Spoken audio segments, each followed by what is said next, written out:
The red marker slammed against the whiteboard so hard it cracked in half. 48 hours, $4 million, and not one of you can tell me why this system keeps failing. Victoria Chen's voice cut through the conference room like a blade. 18 engineers sat frozen. An $85 million NASA contract was slipping through their fingers. Then the door creaked open. A black janitor in a gray uniform walked in pushing his mop bucket.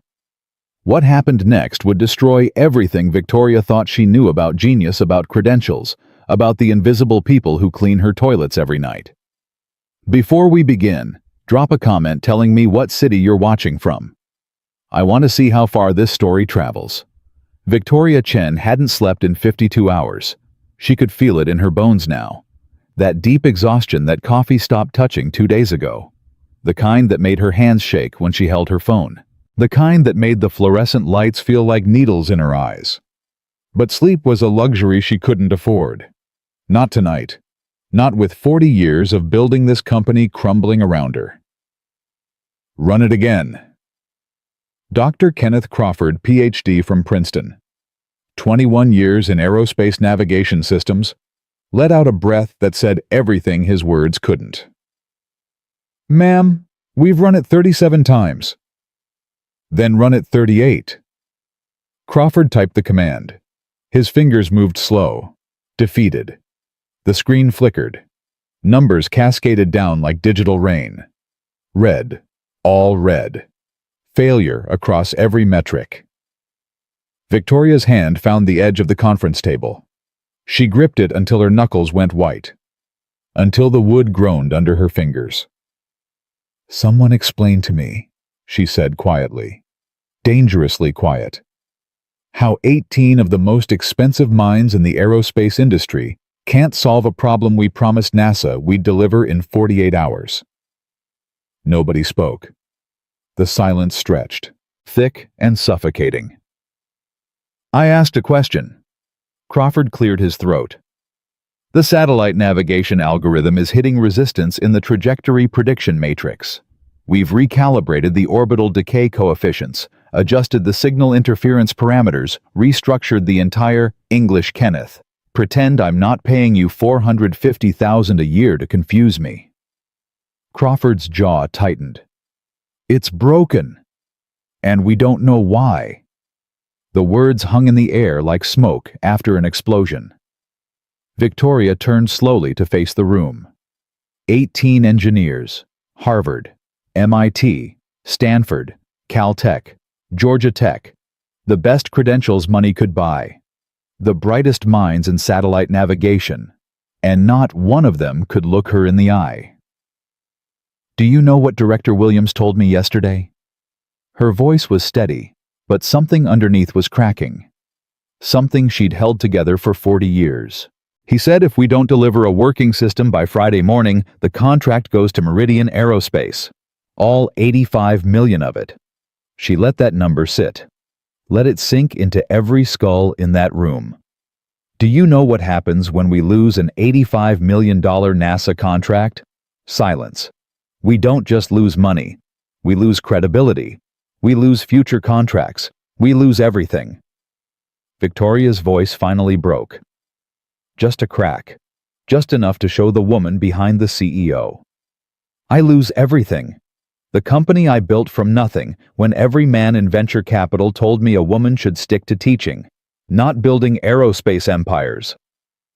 Dr. Rachel Okonkwo, her VP of Operations, and the only person in this company who'd ever seen Victoria cry, stepped forward.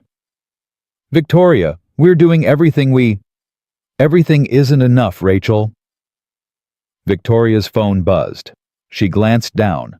A text from her daughter Amanda. Mom, Lily keeps asking when Grandma's coming to visit. It's been 4 months. She made you a card for your birthday. You missed it. Again. Call when you can. Please. Victoria's jaw tightened. She shoved the phone in her pocket without responding. Everyone out. Figure it out. Don't come back until you have something that works. They fled. All except Rachel, who lingered near the door.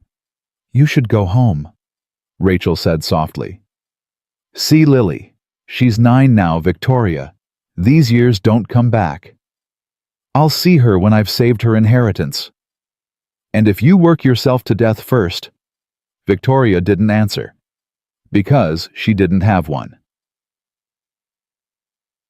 At 11:47 p.m., the executive floor of Titan Aerospace was a ghost town. Victoria stood alone in her corner office, staring out at the Houston skyline. Somewhere out there, people were sleeping. People were having dinner with their families. People were living lives that didn't feel like they were one failed contract away from collapse. She pressed her forehead against the cold glass. When did I become this person, she thought. When did saving the company become more important than everything else? Her phone buzzed again. Amanda again. This time, Victoria answered. Mom. The surprise in Amanda's voice hurt more than any board meeting ever could. You actually picked up. Hi, sweetheart. I'm sorry. Things have been crazy. I know. Things are always crazy. Victoria closed her eyes. Is Lily awake? She was. She waited up for you to call. But it's almost midnight, Mom. She fell asleep on the couch holding that card she made you. I'm sorry. You're always sorry.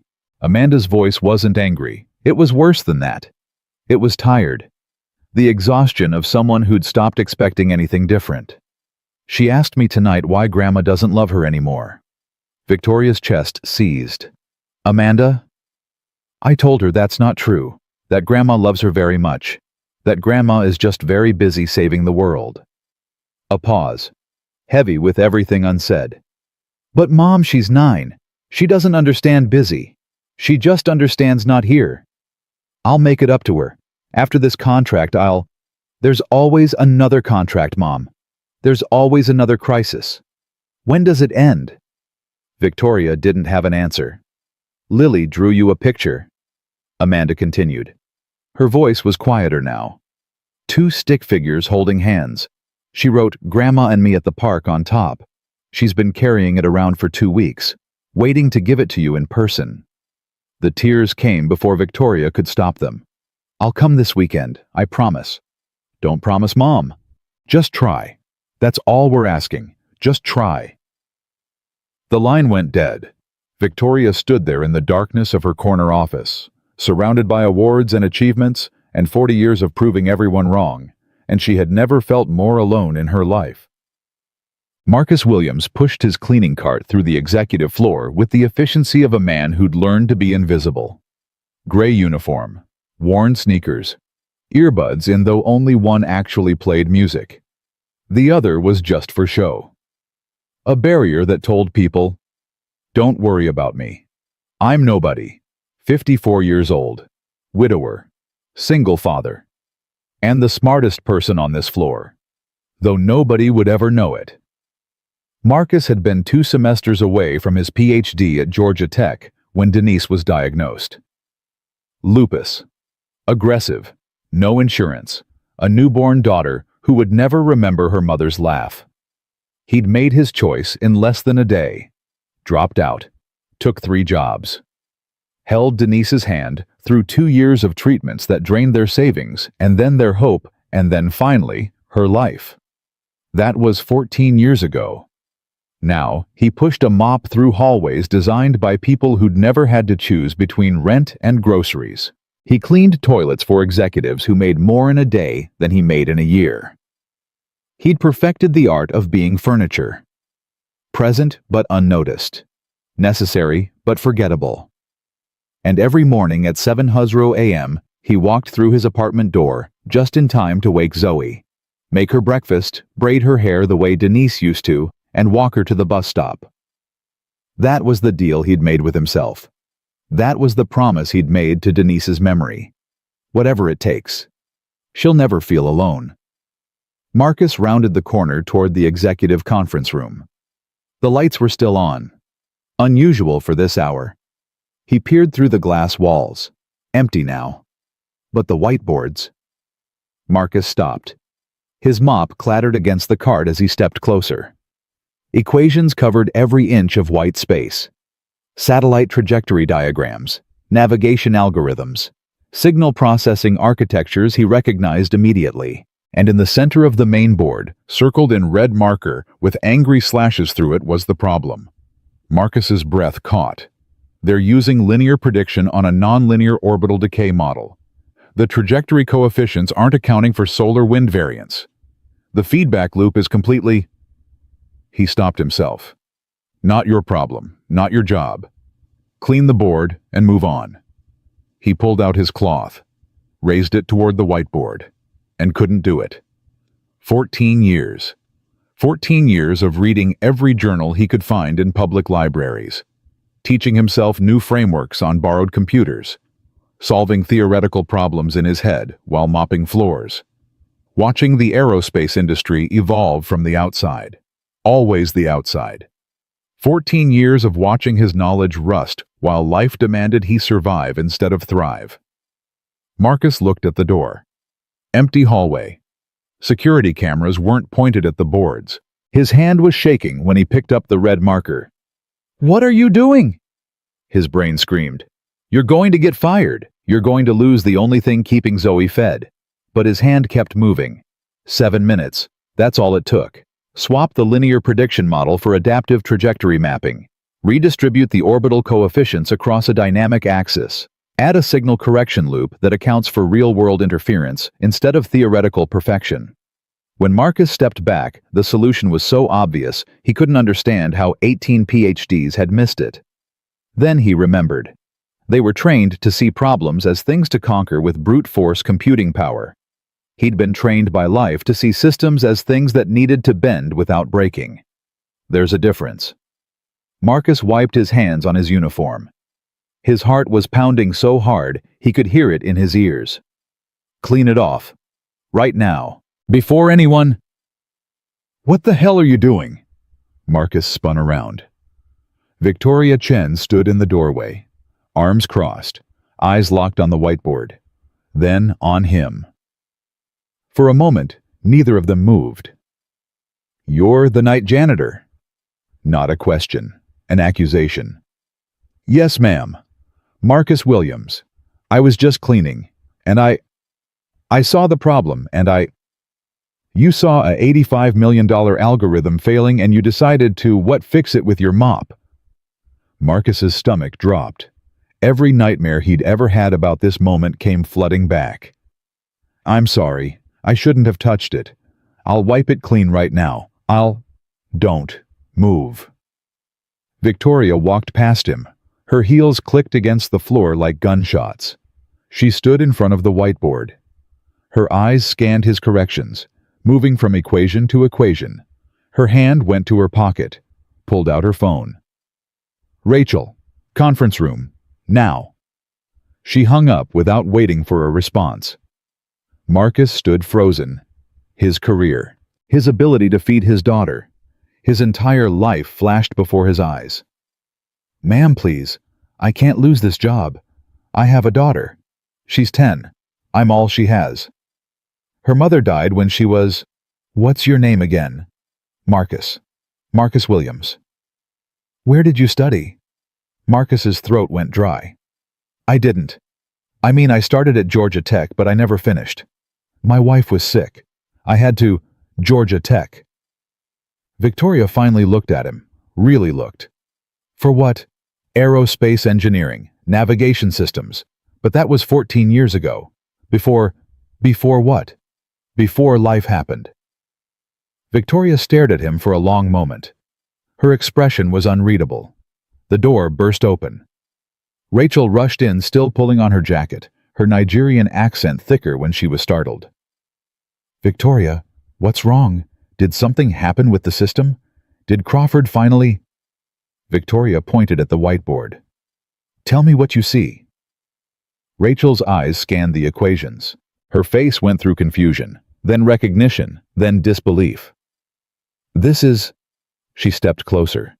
"Victoria, this is an adaptive trajectory correction with dynamic solar variance compensation.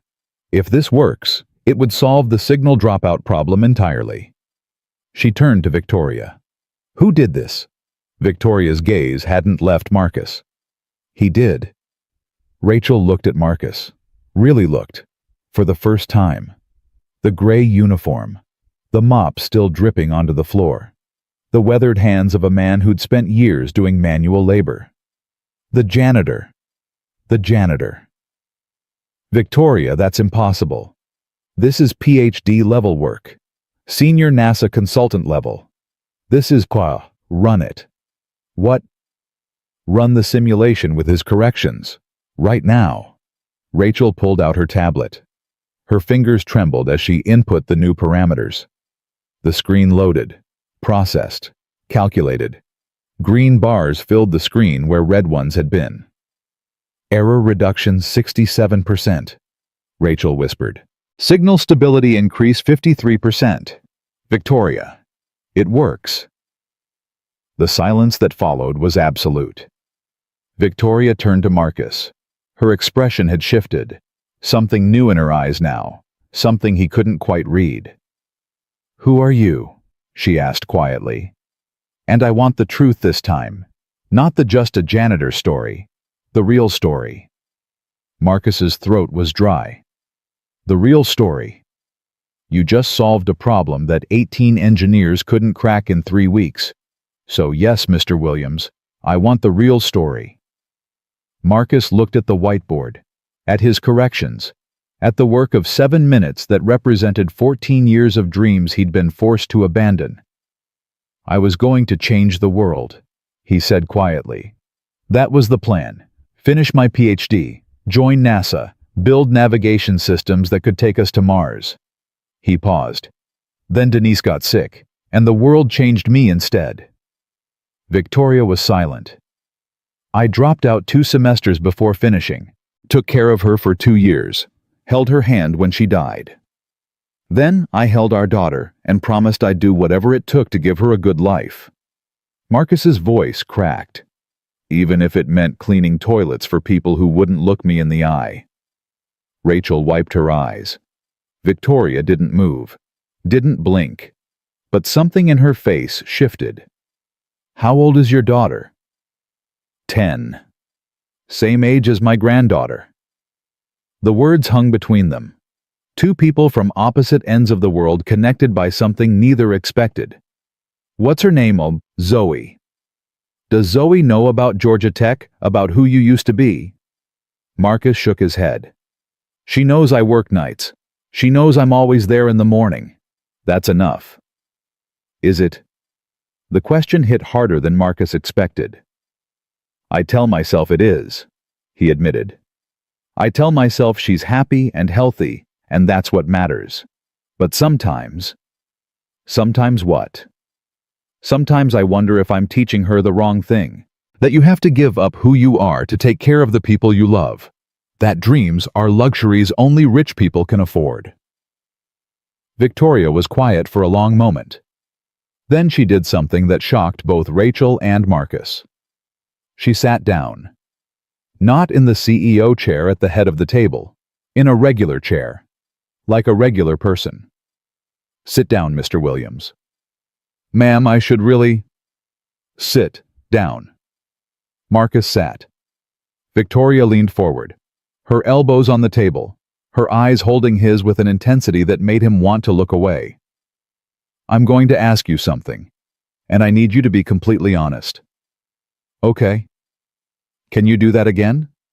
Marcus blinked. "Do what again?" "Look at another problem, a bigger one, and solve it." His heart stopped. "What kind of problem?" "The kind that's worth $85 million. The kind that decides whether this company survives or dies. The kind that..." Victoria's voice caught. Just for a moment. "The kind I can't solve alone anymore." Marcus looked at this woman, this legend who'd just admitted she needed help. To him, a janitor. "I'd need to see the full system architecture," he said slowly. "I'd need access to the existing code base. I'd need to understand the NASA specifications and done. I don't have security clearance. I'll get you clearance. I don't have credentials. I don't have a degree. I'm not..." "You have results, Mr. Williams." Victoria's voice was firm. In my experience, results matter more than credentials.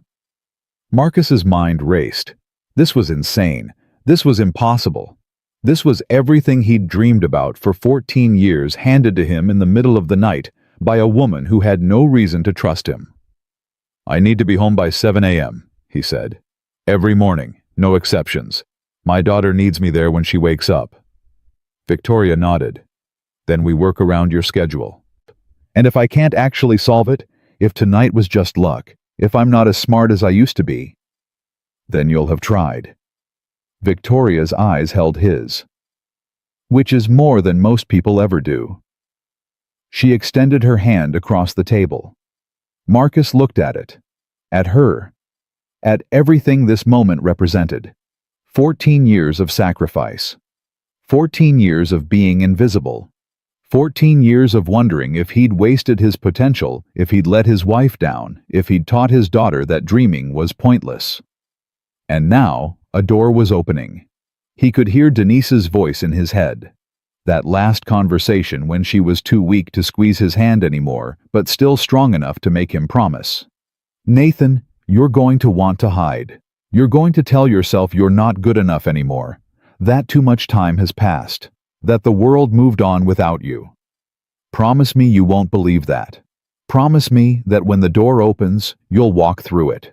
Marcus shook Victoria's hand. One condition, he said. Name it. Nobody knows I'm the janitor. Not until we see if this actually works.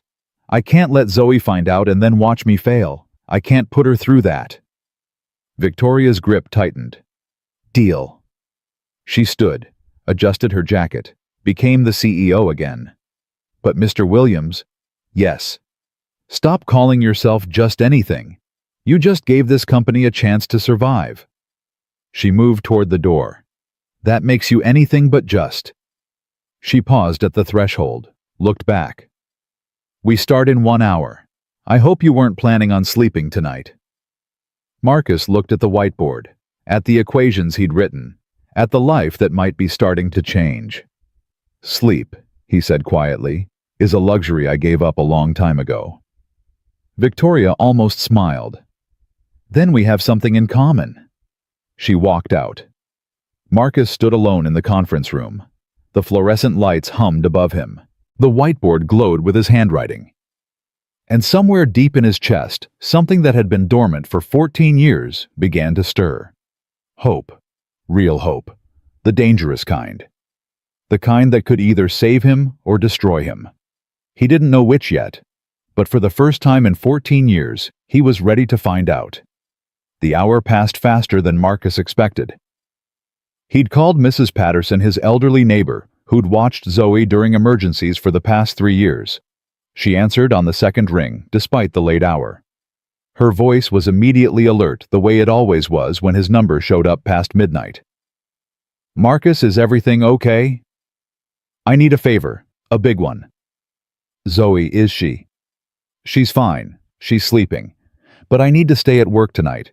Something came up, something important. Mrs. Patterson was silent for a moment. In 3 years of living next door, Marcus had never once asked her to watch Zoe overnight. He was always home by 7. Always. No matter how tired, no matter how sick, always. This is about more than cleaning floors, isn't it? Marcus gripped the phone tighter. Maybe. I don't know yet. Go. I'll be there in 10 minutes. Zoe won't even know you're gone until morning. Mrs. Patterson, I don't know how to thank... Marcus.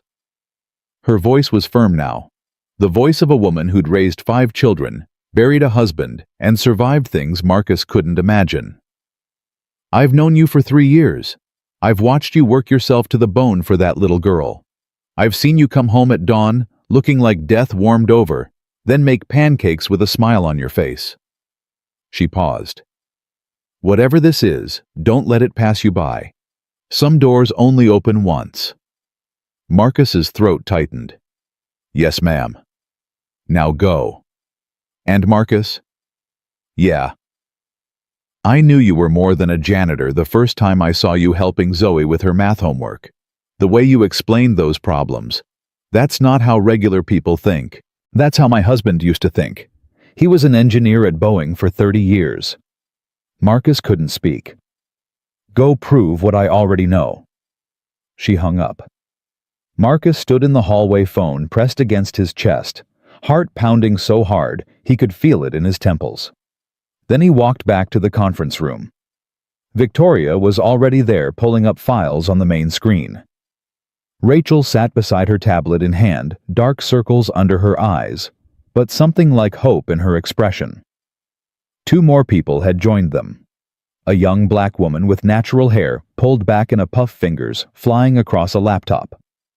And an older Latina woman with kind eyes and gray streaks in her hair, studying a tablet with the focus of someone who'd spent decades solving impossible problems. Victoria looked up when Marcus entered.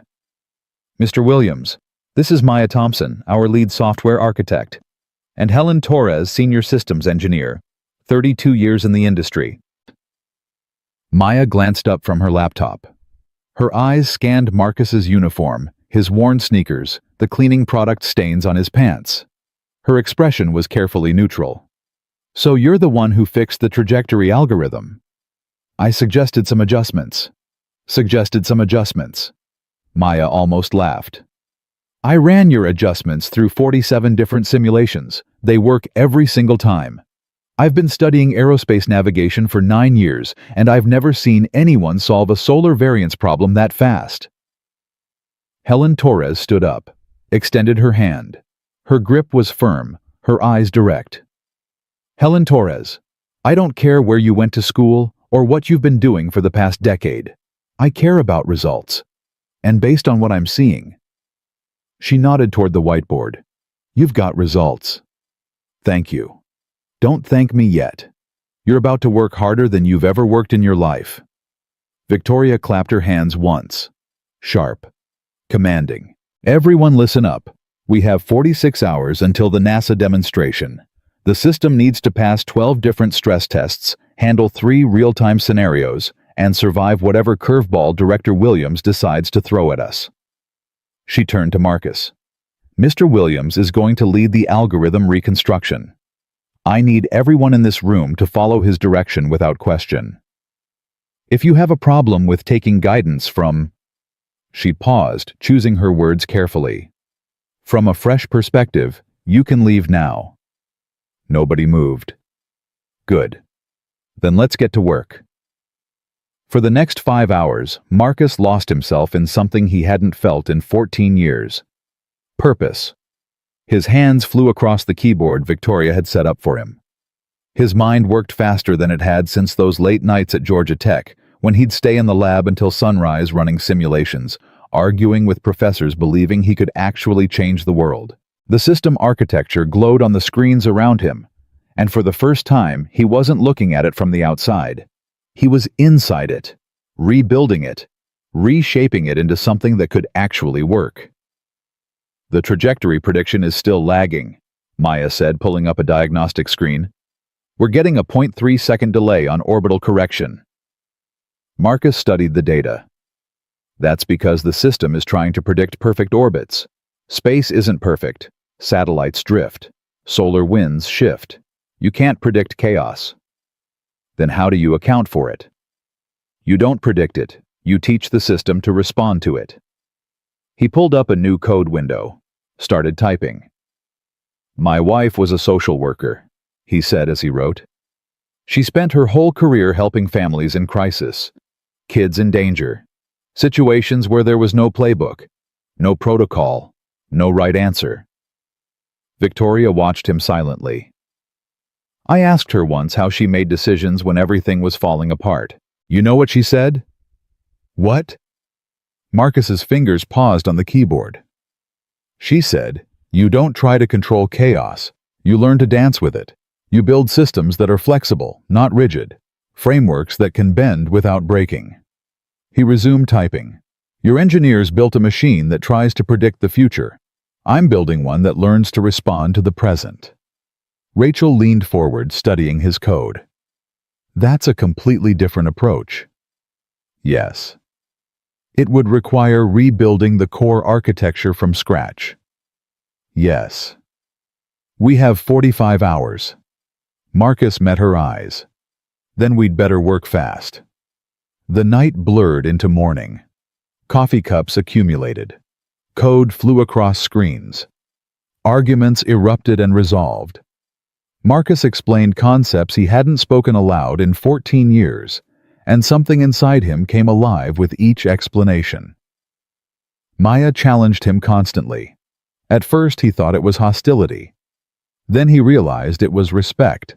She pushed back because she wanted to understand. Because she recognized that he was speaking a language she'd never heard before. "This feedback loop," she said at 4 a.m., pointing at his code. "It's not standard. It's not in any textbook I've read." "That's because I didn't learn it from a textbook." "Then where?" Marcus sat back. His eyes were burning. His body was exhausted, but his mind was sharper than it had been in years. "When my wife was dying," he said quietly, "the doctors kept adjusting her medications based on test results. But the test results were always a day behind. By the time they adjusted, her condition had already changed." Maya was silent. "I started tracking her symptoms myself. Not to predict what would happen, but to respond faster when it did. I built a system in my head, a way of noticing patterns in real time instead of waiting for data that was already outdated." He pointed at the screen. "This is the same principle. The satellite doesn't need to know where it should be in 30 seconds. It needs to know where it is right now and adjust accordingly." Helen Torres, who had been listening from across the room, stood up slowly. "You developed a real-time adaptive response framework," she said, "while watching your wife die." Marcus's jaw tightened. "I did what I had to do." "No." Helen walked toward him. "You did what no one else could have done. You turned grief into insight. Pain into innovation."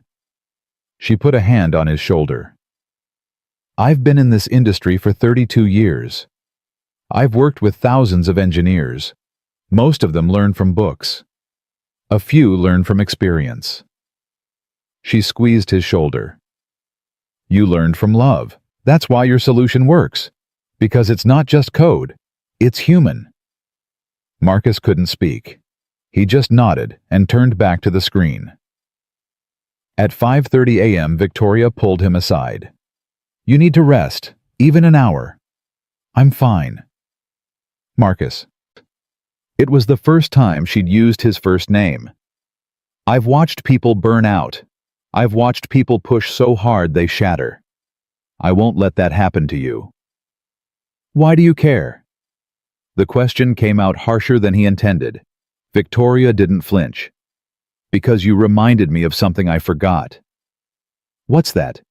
"That people matter more than problems. That sometimes the best thing you can do is trust someone else to carry the weight for a while." She pointed toward her office. "The couch. 1 hour. I'll wake you myself." "Victoria, I need to." "Your daughter is going to wake up in 90 minutes. You want to be there. I understand that. I respect that. But if you collapse from exhaustion, you won't be there for her at all." Marcus wanted to argue, but his body was screaming. His vision was starting to blur at the edges. 1 hour, he agreed. He walked to Victoria's office, lay down on the leather couch, closed his eyes, and dreamed of Denise. She was sitting beside him, not sick, not dying, just sitting the way she used to on Sunday mornings, coffee in her hand, sunlight in her hair. "You're doing it," she said. "You're finally doing it." "I'm scared." "I know. What if I fail? What if Zoe watches me fail?" Denise smiled, that smile that had made him believe he could do anything. "Marcus, our daughter has watched you work 3 jobs without complaining. She's watched you come home exhausted and still make her breakfast. She's watched you sacrifice everything for her without ever making her feel like a burden." She reached out, touched his face. "That little girl already thinks you're a hero. She's not going to stop because you tried something hard." "But what if—" "Marcus." Her voice was firm now, the voice she used when he was being foolish. I made you promise to walk through the door when it opened. Are you going to break your promise to a dying woman?" He almost laughed. "That's not fair." "I know," she grinned. "I learned from the best." Marcus's eyes snapped open. Rachel was shaking him. "Marcus! Marcus, wake up!" He sat up fast. Too fast. His head spun. "What's wrong?" Rachel's face was pale. Her hands were trembling. "It's Crawford. He found out about you." Marcus's blood went cold. "Found out what?" "Everything. That you're the janitor. That Victoria brought you in without board approval. That you've been working on a classified NASA contract without proper security clearance." Marcus was on his feet before she finished speaking. "How pa? Security footage. He reviewed the logs from the night you fixed the algorithm. He's been building a case all night." "Where is he now?" Rachel's voice dropped. "In Victoria's office. With Thomas Hartley." Marcus's stomach dropped through the floor. Thomas Hartley. Board member. Victoria's rival for 20 years. The man who believed credentials mattered more than competence. The man who'd been trying to force Victoria out since before Marcus started working here. "They're calling an emergency board meeting," Rachel continued. "They want to shut down the project. Fire Victoria. Have you arrested for security breach?" Marcus's legs nearly buckled. Arrested. Zoe would wake up and he wouldn't be there. She'd wait for him to make breakfast and he'd be in a holding cell somewhere. She'd go to school and the other kids would whisper about how her dad was a criminal. Everything he'd built, everything he'd sacrificed, everything he'd promised Denise. Gone. "Marcus." Rachel grabbed his arm. "Marcus, look at me." He looked. "Victoria is fighting for you, right now, in there. But she needs you to hold it together. Can you do that?" Marcus thought about Zoe. About her smile when he braided her hair. About the way she said "Daddy" when she woke up from a nightmare. About the picture she'd drawn last week of the two of them standing on top of a tall building reaching for the stars. "Yeah," he said. "I can do that." He straightened his uniform, wiped his face, and walked toward Victoria's office. He could hear them before he reached the door. "Complete violation of every protocol we have." Thomas Hartley's voice was sharp, triumphant, the voice of a man who'd finally gotten the ammunition he needed. She hired an unqualified janitor to work on an $85 million defense contract. She violated security clearances. She risked this company's reputation, our NASA relationship, everything. "Thomas, if you would just listen." "I've listened enough, Victoria. For 20 years I've listened to you talk about innovation and taking risks and thinking outside the box. And for 20 years I've watched you skate by on luck and charm." Marcus pushed open the door. 3 faces turned toward him. Victoria standing with her back against the window. Her face was composed, but Marcus could see the tension in her shoulders, the fear she was trying to hide. Thomas Hartley sitting behind Victoria's desk like he already owned it. Gray suit, gray hair, gray eyes that looked at Marcus like he was something to be scraped off a shoe. And Kenneth Crawford standing beside Hartley with barely concealed satisfaction. The man whose algorithm Marcus had fixed. The man whose failure Marcus had exposed. "Ah," Thomas said. "The janitor arrives. Or should I say the security risk." "Thomas, this isn't what it looks like." Victoria stepped forward. "If you would just let us demonstrate what the system can do now." "It doesn't matter what the system can do." Thomas slammed his hand on the desk. "Don't you understand that? It doesn't matter if this man cured cancer. He doesn't have clearance. He doesn't have credentials. He doesn't have permission to be anywhere near this project. He has results." Everyone turned to look at Marcus. He hadn't planned to speak. The words just came out. Quiet, steady, certain. "Excuse me." Thomas's eyes narrowed. "I said I have results." Marcus stepped further into the room. "Your 18 PhD engineers couldn't solve the trajectory problem in 3 weeks. I solved it in 7 minutes. Run the tests yourself. Error rates are down 67%. Signal stability is up 53%. The system works. And that's supposed to matter. Thomas laughed. Actually laughed. You're a janitor. You mop floors. You empty trash cans. I'm a man who understands systems. Marcus's voice didn't waver. Real systems, not the theoretical ones you learn about at Princeton or Stanford. The kind that break when you need them most. The kind that fail when lives are on the line. He stepped closer to the desk. Your engineers built something perfect. I built something real. There's a difference. Crawford stepped forward. You think you're better than us. You think your 7 minutes of luck outweighs our decades of experience. No, Marcus said. I think my 14 years of surviving outweighs your decades of comfort. Crawford's face flushed red. That's enough. Thomas stood up. This is exactly what's wrong with this company. Victoria's emotional decision-making, her refusal to follow proper channels, her insistence on putting feelings above facts. Feelings. Victoria moved toward him. Her voice was dangerously quiet. You want to talk about feelings, Thomas? Victoria. How about the feeling of watching 18 brilliant people fail for 3 weeks because they were too afraid to think differently? How about the feeling of knowing your company is about to collapse and everyone's solution is to do the same thing that's been failing? She stepped between Thomas and Marcus. I didn't hire Marcus because of feelings. I gave him a chance because he saw something none of us could see. Because he had the courage to pick up a marker and try when everyone else had given up. Her voice hardened.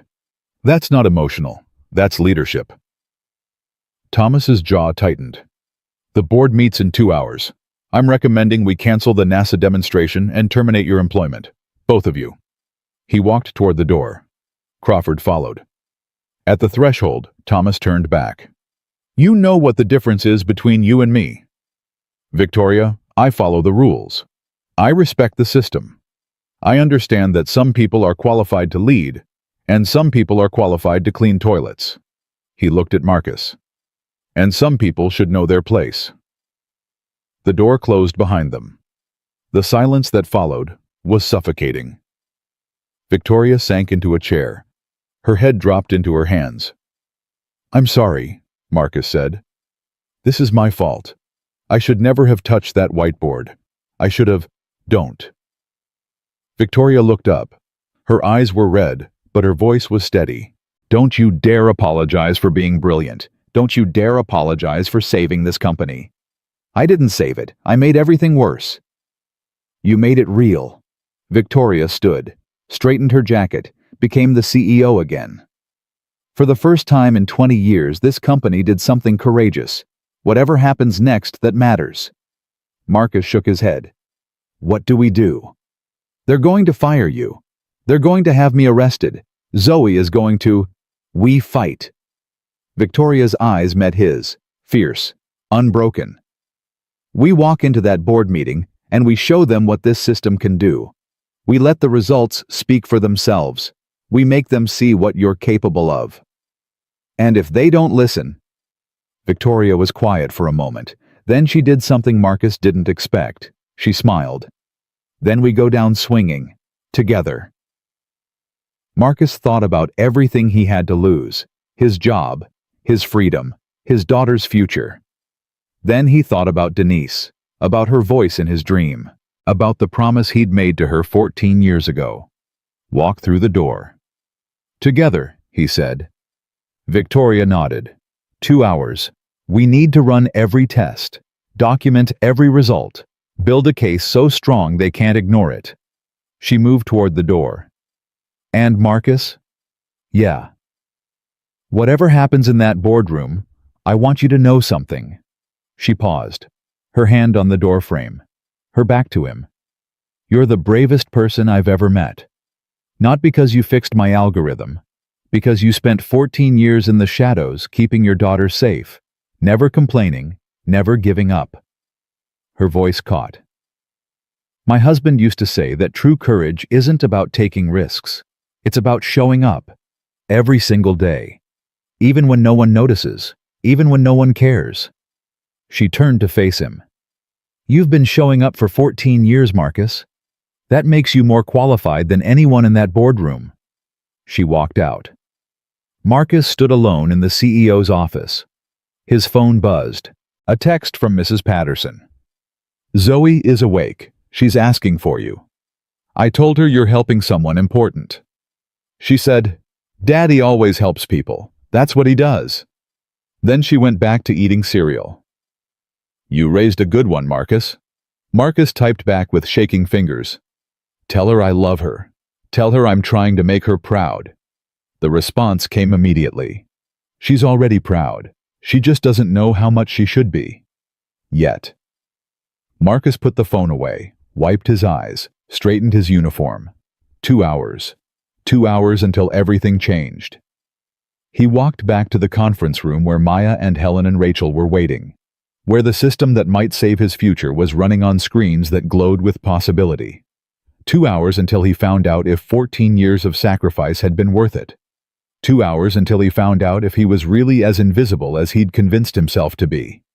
Or if maybe, just maybe, he'd been someone worth seeing all along. The 2 hours disappeared like water through a cracked dam. Marcus worked with a focus he hadn't felt in 14 years. His fingers flew across keyboards. His voice grew stronger with each explanation. Maya challenged every assumption. Helen refined every solution. Rachel coordinated logistics with the precision of a general preparing for war. And Victoria watched. She watched this man in a janitor's uniform transform before her eyes. The invisible worker who'd slipped through her building for 3 years, suddenly visible. Suddenly brilliant. Suddenly exactly what she needed. At 8:47 a.m., Rachel's phone buzzed. "They're ready," she said. "The board is assembled." Marcus's hands stopped moving. For a moment, the only sound was the hum of the servers and the pounding of his own heart. "How many?" Victoria asked. 14 board members. Thomas has been working the room all morning. Crawford is presenting evidence against you both." "Evidence?" Victoria laughed bitterly. "What evidence that I hired someone who actually solved our problem? That you violated security protocols? That you gave classified access to an uncleared individual? That you put the entire NASA relationship at risk?" Marcus stood up slowly. His legs felt weak. His mouth was dry. "I should go," he said quietly. "If I'm not there, maybe they'll just fire you. Maybe they won't press charges. Maybe—" "Sit down." Victoria's voice cut through his spiral. "Marcus, sit down." He sat. Victoria walked toward him, stopped directly in front of his chair, looked down at him with eyes that had seen 40 years of corporate warfare. "Do you know why Thomas Hartley hates me?" Marcus shook his head. "Because 23 years ago, I was his secretary." Marcus blinked. "What?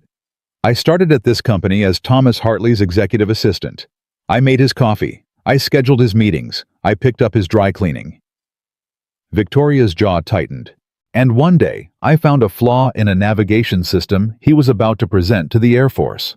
A flaw that would have caused satellites to drift off course within 6 months. A flaw that would have cost billions and destroyed the company's reputation. What did you do?" I told him. Privately, respectfully. I showed him the math. "And?" He laughed at me, told me to stick to making coffee, told me a secretary had no business understanding aerospace engineering.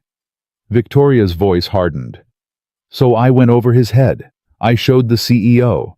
The CEO pulled the presentation. Thomas was humiliated. And She paused.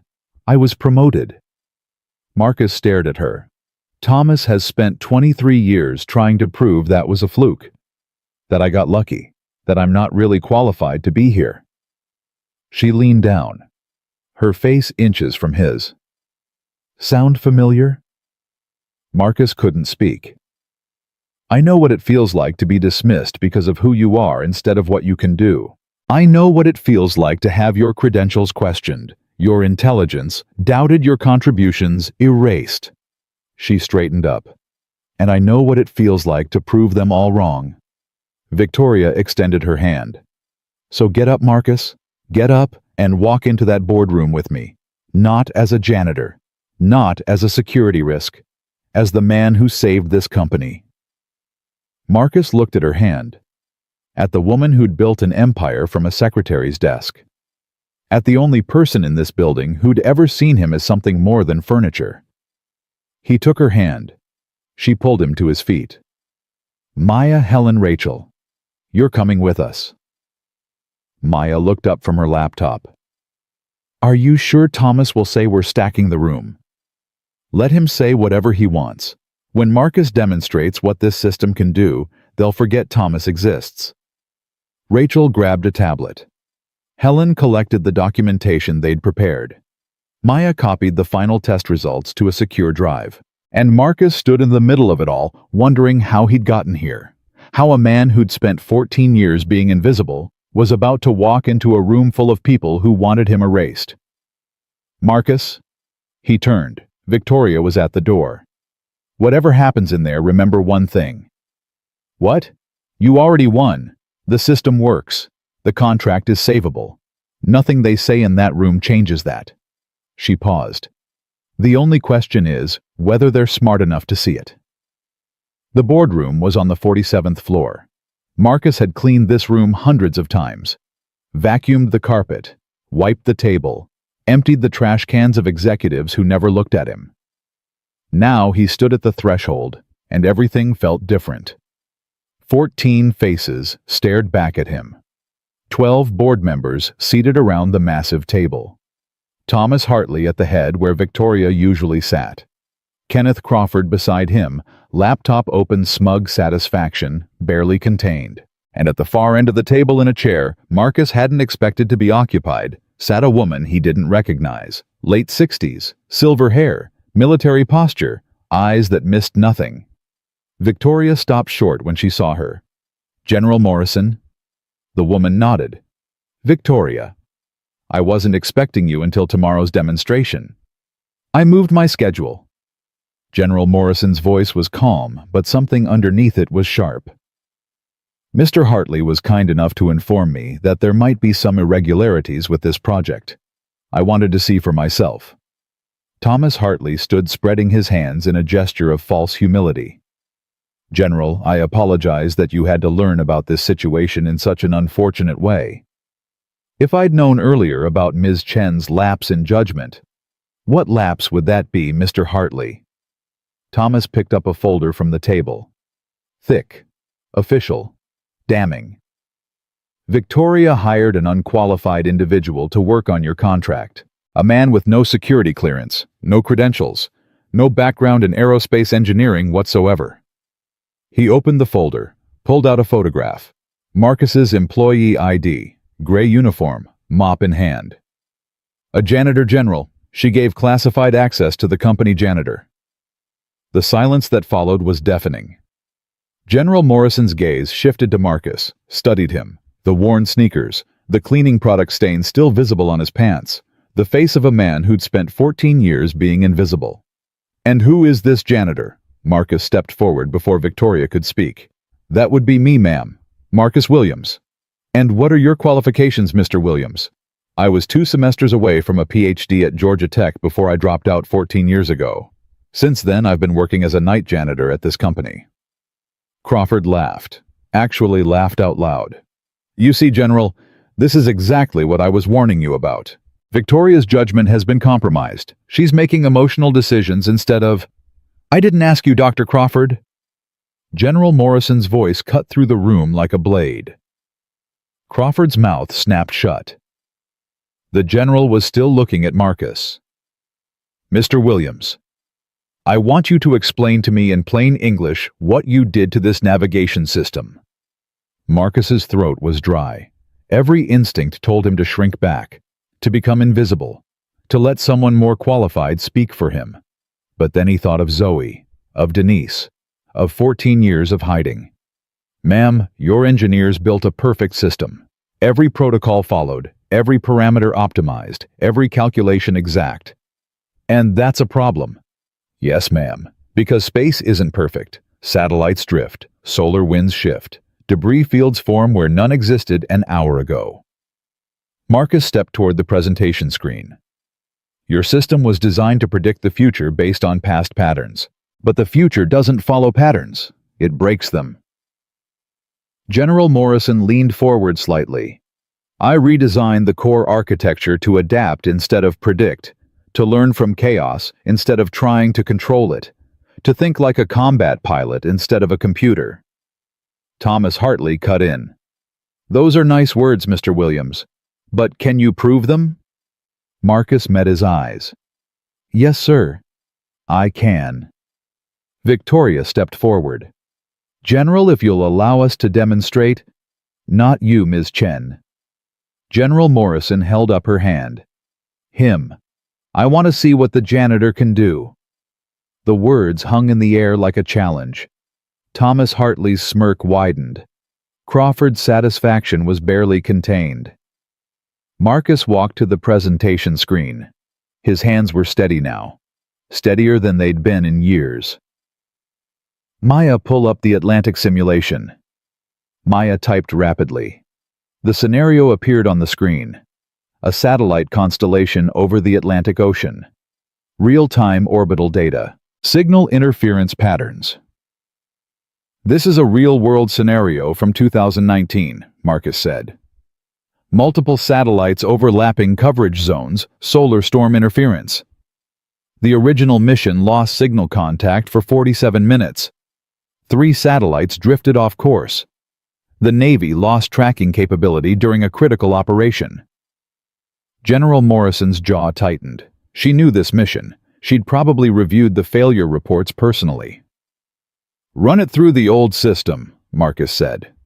Maya entered the parameters.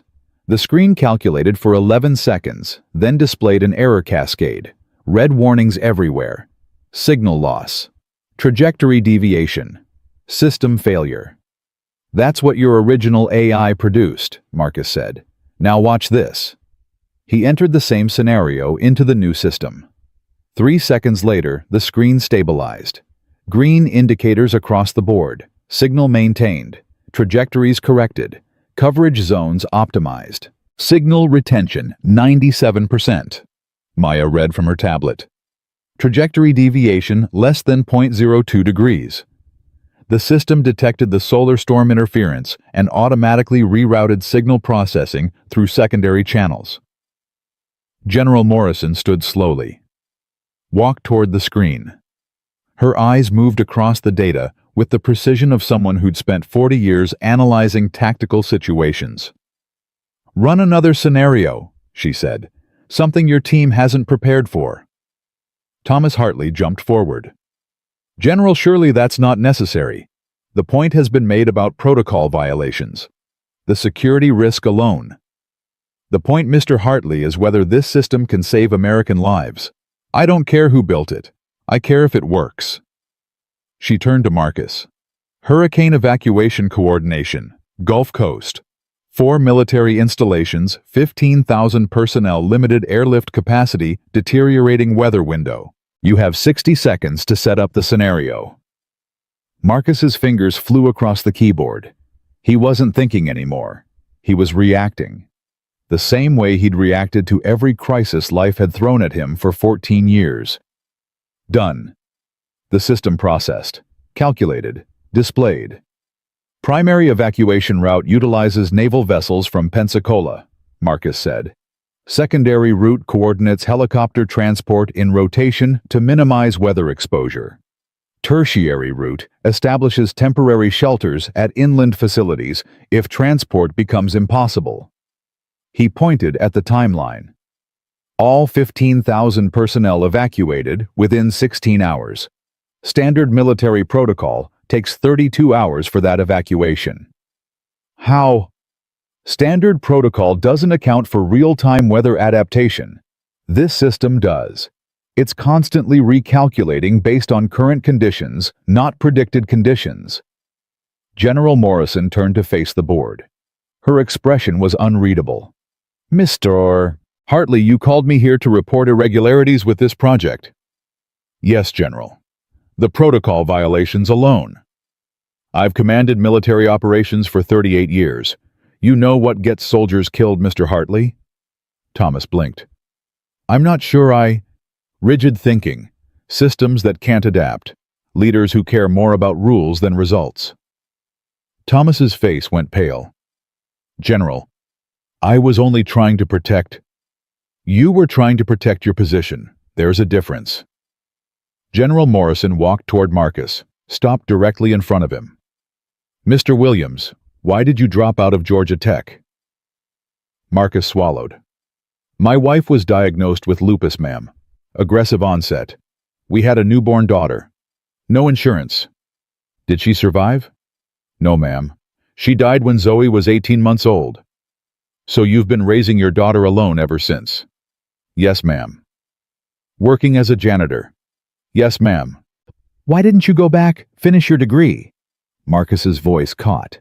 This was the question he'd been asking himself for 14 years. The question that kept him awake at night.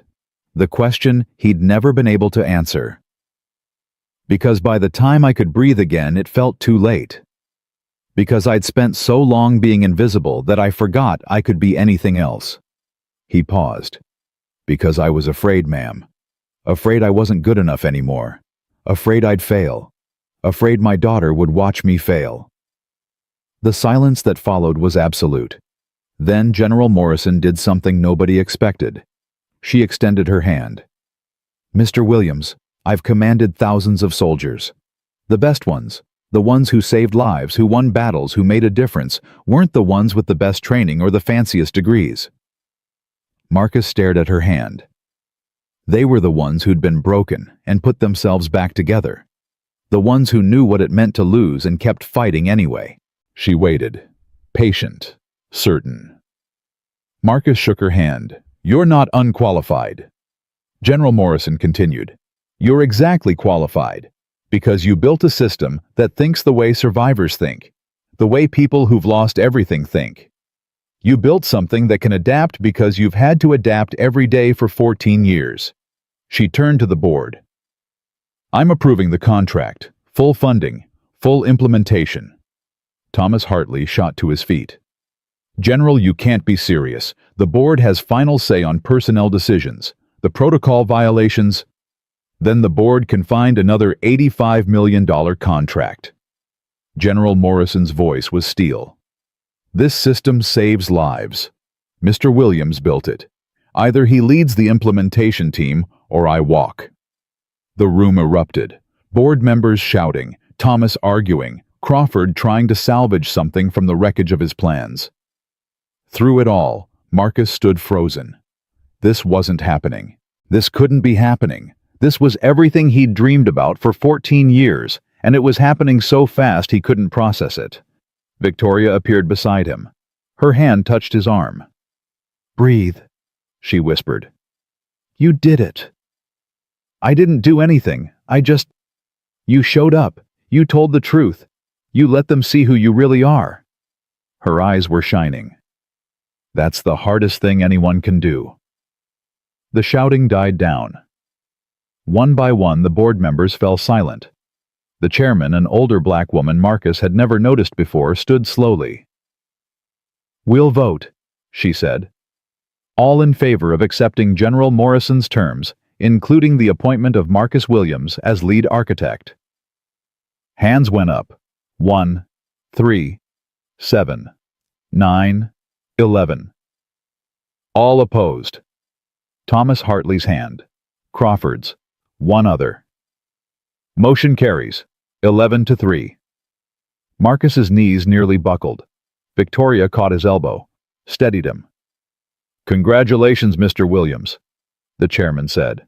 Welcome to Titan Aerospace, officially this time.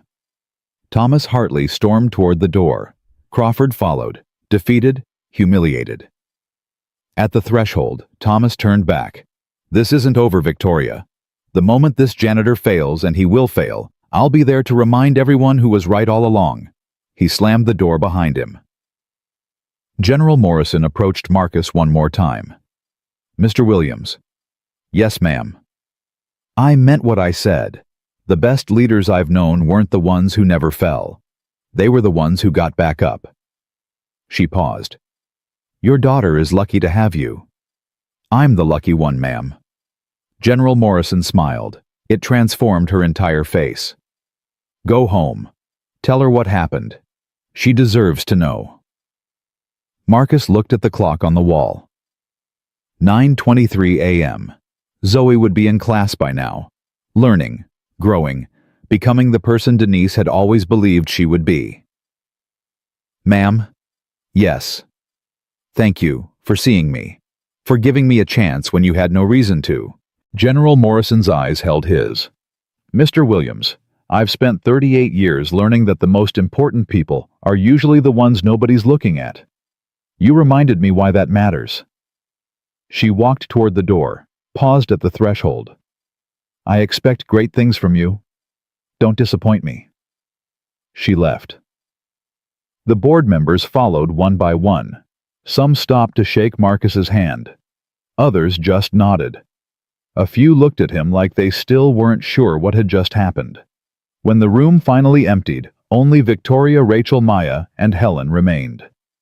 Rachel was the first to break the silence. Did that just happen? That just happened, Maya confirmed. She was grinning so wide her face looked like it might split. We just witnessed a janitor destroy a Princeton PhD in front of a 2-star general. He's not a janitor, Helen said quietly. He never was. We just couldn't see it. Victoria walked to Marcus, took both his hands in hers. You should go, she said softly. Zoe gets out of school at 3:15.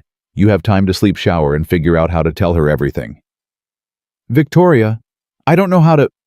Yes, you do. She squeezed his hands. You tell her the truth, the whole truth, about Georgia Tech, about her mother, about who you really are. What if she's disappointed? What if she thinks less of me for hiding it all these years? Victoria touched his face, just briefly, just enough to anchor him. Marcus, that little girl thinks you hung the moon. Nothing you tell her is going to change that. She stepped back. But she deserves to know that the man she already loves is even more extraordinary than she imagined. Marcus's throat closed up. He couldn't speak, so he just nodded. Then he walked to the door, stopped, turned back. Victoria. Yes. 23 years ago when Thomas laughed at you, when he told you to stick to making coffee. What did you do that night, I mean? When you went home? Victoria was quiet for a long moment. I cried, she said finally, for about an hour. I sat in my car in the parking lot and I cried until I couldn't cry anymore. And then I went home, took a shower, and started working on the presentation that would change everything. She smiled. Sometimes the only way forward is through the tears. Marcus nodded. Thank you, he said, for everything. Don't thank me yet. You start Monday. And I expect you to work even harder than you did last night. I thought I was dying last night. Good. Then you'll be prepared. Marcus laughed. It felt strange coming out of his mouth. When was the last time he'd really laughed? One more thing, Victoria called as he reached for the door handle. Yeah. Stop by HR on your way out. You need to fill out some paperwork. What kind of paperwork? Victoria grinned. The kind that changes your job title from night custodial services to lead systems architect. Marcus stood there for a moment. Let the words sink in. Lead systems architect. 14 years of mopping floors. 14 years of being invisible. 14 years of wondering if he'd wasted his potential. And now this. Marcus. Yeah. Go home to your daughter. He went. The elevator ride down felt longer than any Marcus had ever taken. 47 floors. Each one a memory. Each one a night of pushing his cart through empty hallways, invisible to everyone, wondering if this was all his life would ever be. The doors opened on the ground floor. Marcus stepped out into the lobby he'd mopped 1,000 times. The security guard he'd nodded to every night for 3 years looked up from his desk. Mr. Williams? You okay? You look different. Marcus almost laughed. Yeah, Jerome. I think I am different. You coming from upstairs? The executive floors? Yeah. Jerome's eyebrows rose. Everything all right? You're not in trouble or anything?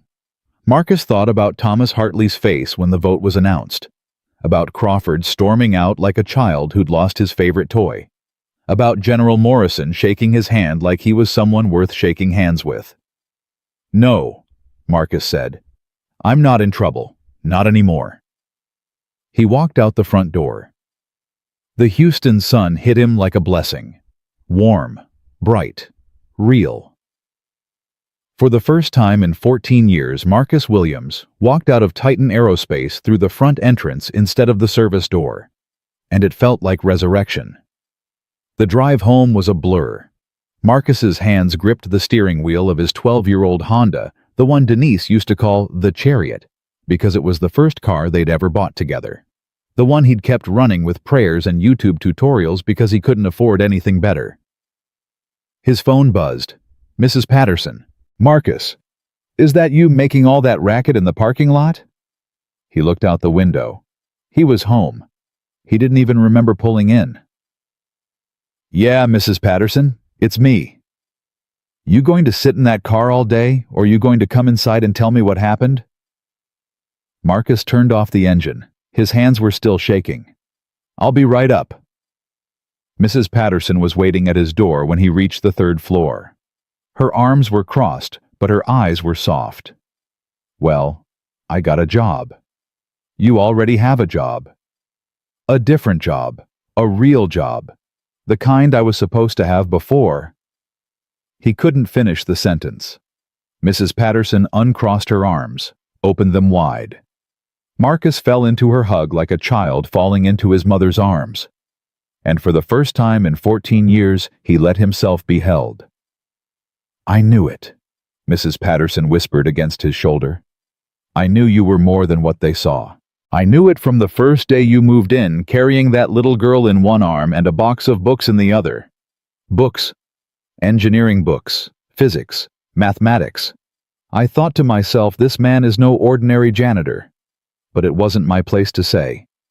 She pulled back, held his face in her hands. Your Denise is dancing in heaven right now. You know that, right?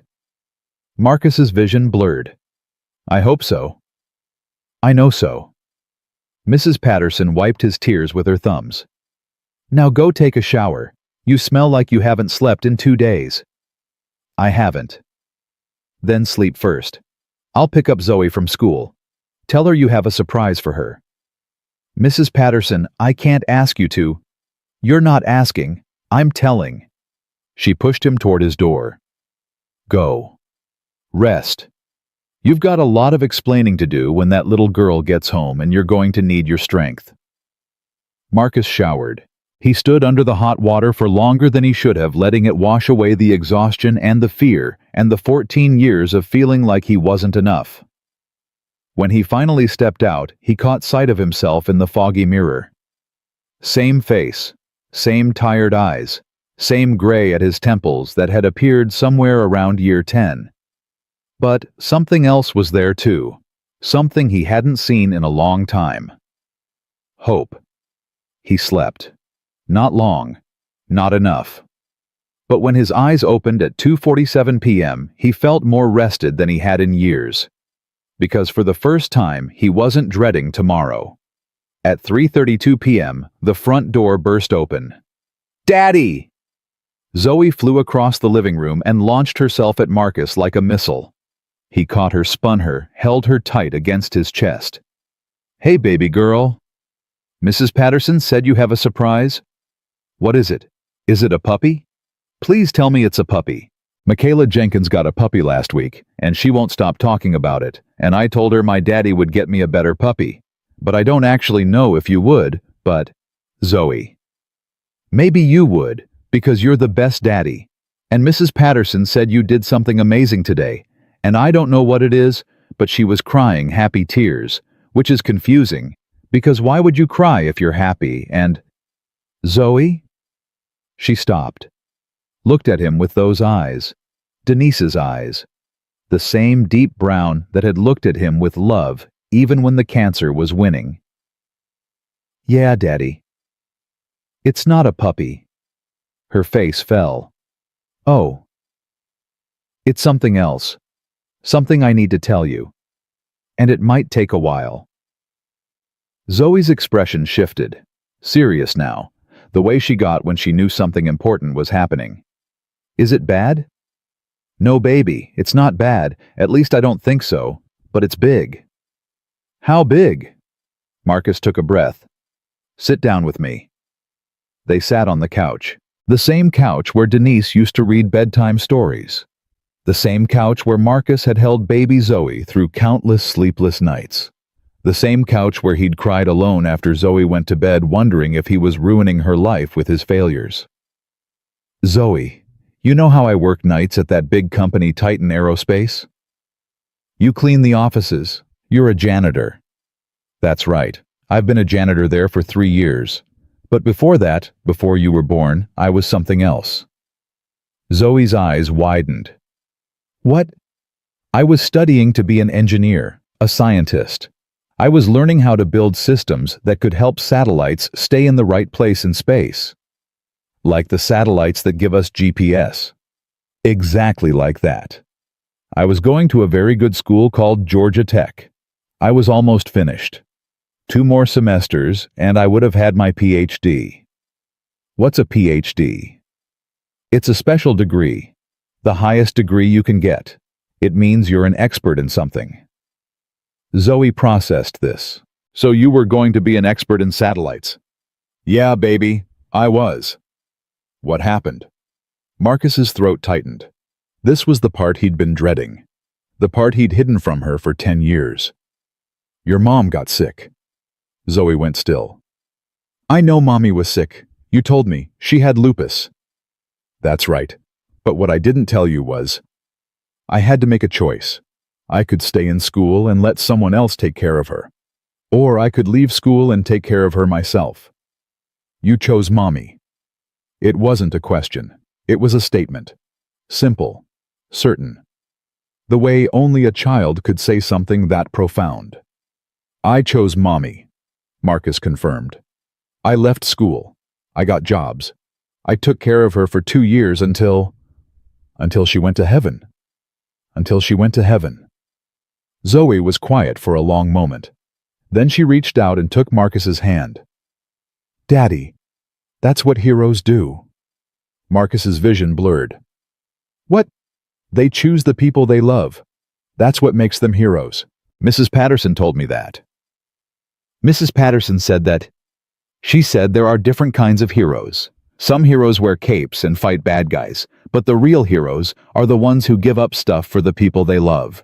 She said you're the realest hero she's ever met. Marcus couldn't speak. He pulled Zoe onto his lap, held her close, breathed in the smell of strawberry shampoo and innocence. There's more, he finally managed. More. Last night something happened at work, something I didn't plan. I was cleaning the offices like I always do, and I saw a problem on the whiteboard, a math problem, a computer problem. And you knew how to fix it. I knew how to fix it. Zoe pulled back, looked at him with wonder. Because you're a secret scientist. Marcus laughed. It came out wet and broken. I guess so. I never thought about it that way, but yeah. I guess I'm a secret scientist. So what happened? Did you fix it? I fixed it. And the boss lady saw me, and she asked me to help with more problems. And I did. And then... He took a breath. And then they offered me a job. A real job. Not cleaning floors, building things. Important things. The kind of things I always dreamed about building. Zoe's face lit up like sunrise. You're going to be a scientist for real. For real. Daddy! She threw her arms around his neck. I knew it. I knew you were special. I told Michaela Jenkins that my daddy was smarter than her daddy, and she didn't believe me. But now she has to believe me because... Zoe, you're a scientist, and her daddy just works at a bank, which is boring, and... Zoe. She stopped, looked at him. There's one more thing I need to tell you. What? Marcus took her hands. Small and warm and perfect. For a long time I was ashamed. I was ashamed of being a janitor. I was ashamed of not finishing school. I was ashamed that I couldn't give you the life I wanted to give you. Daddy. Let me finish, baby. I hid who I used to be because I was afraid. Afraid you would think less of me. Afraid you would be embarrassed by a daddy who mops floors for a living. Zoe's expression shifted. Fierce now. Protective. Who said that? Who said I should be embarrassed? Was it Michaela Jenkins because Nobody said it. It was just in my head. It was my own fear. Zoe squeezed his hands. Squeezed them hard. Daddy, listen to me. Her voice was different now. Older somehow. Like she was channeling something beyond her 10 years. I was never embarrassed. Not ever. Not once. Not even when Michaela Jenkins said her daddy makes more money than my daddy.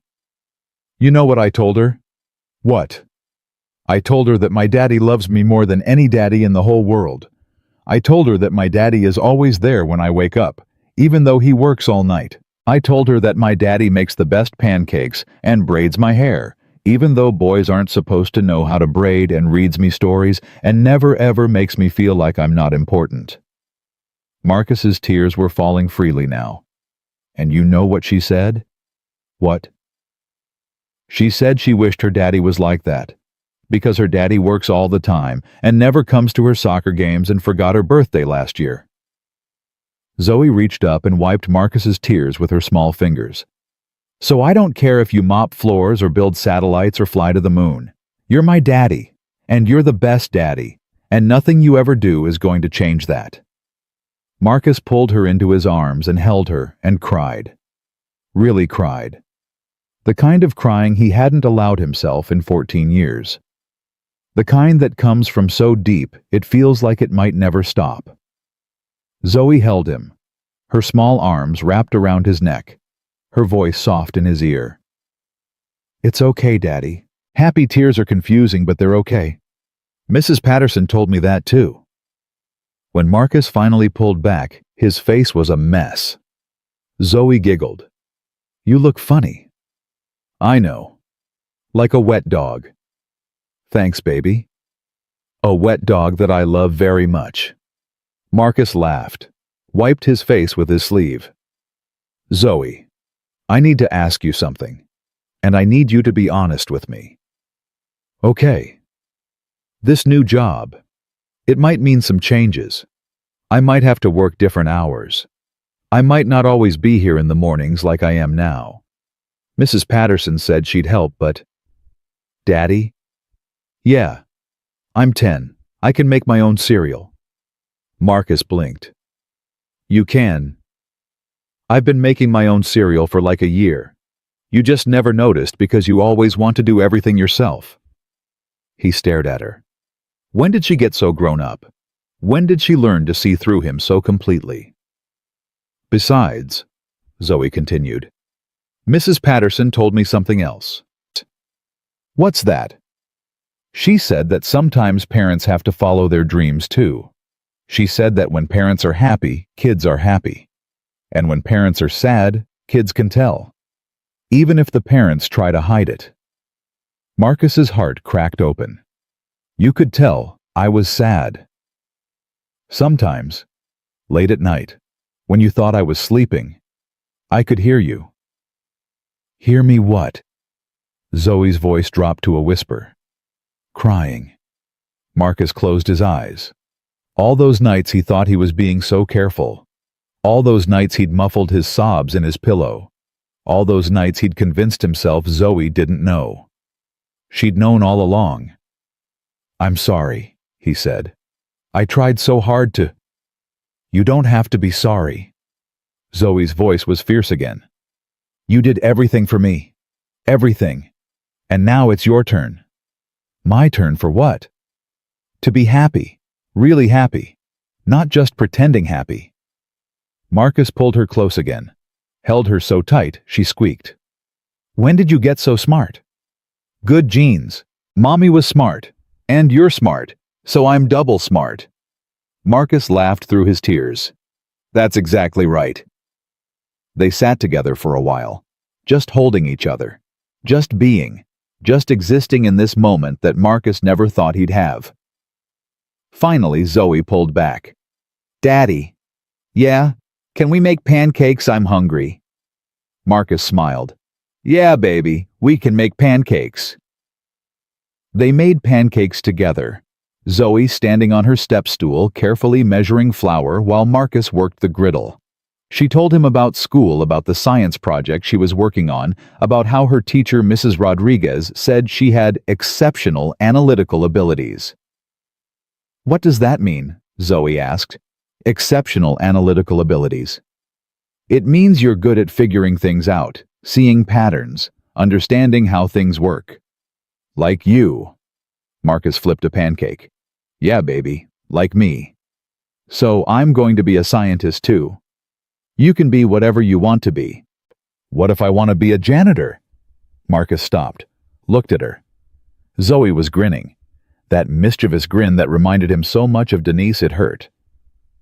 Then I'd be proud of you, Marcus said finally, because there's nothing wrong with being a janitor. It's honest work, important work. Somebody has to do it. But you're not going to be a janitor anymore. No, not anymore. Are you going to be a scientist at the same company, Titan Aerospace? Yeah, the same company, different job, different hours, different everything. Zoe nodded slowly. Processing. Always processing. Daddy. Yeah. Can I see it? The place where you're going to work. Marcus thought about it. The executive floor, the conference room with the whiteboards, the office Victoria had mentioned. Yeah, he said. When things settle down, I'll take you to see it. Promise? Promise. Cross your heart. Marcus made an X over his chest. Cross my heart. Zoe held out her pinky, the way she'd done since she was 4 years old. Marcus hooked his pinky with hers.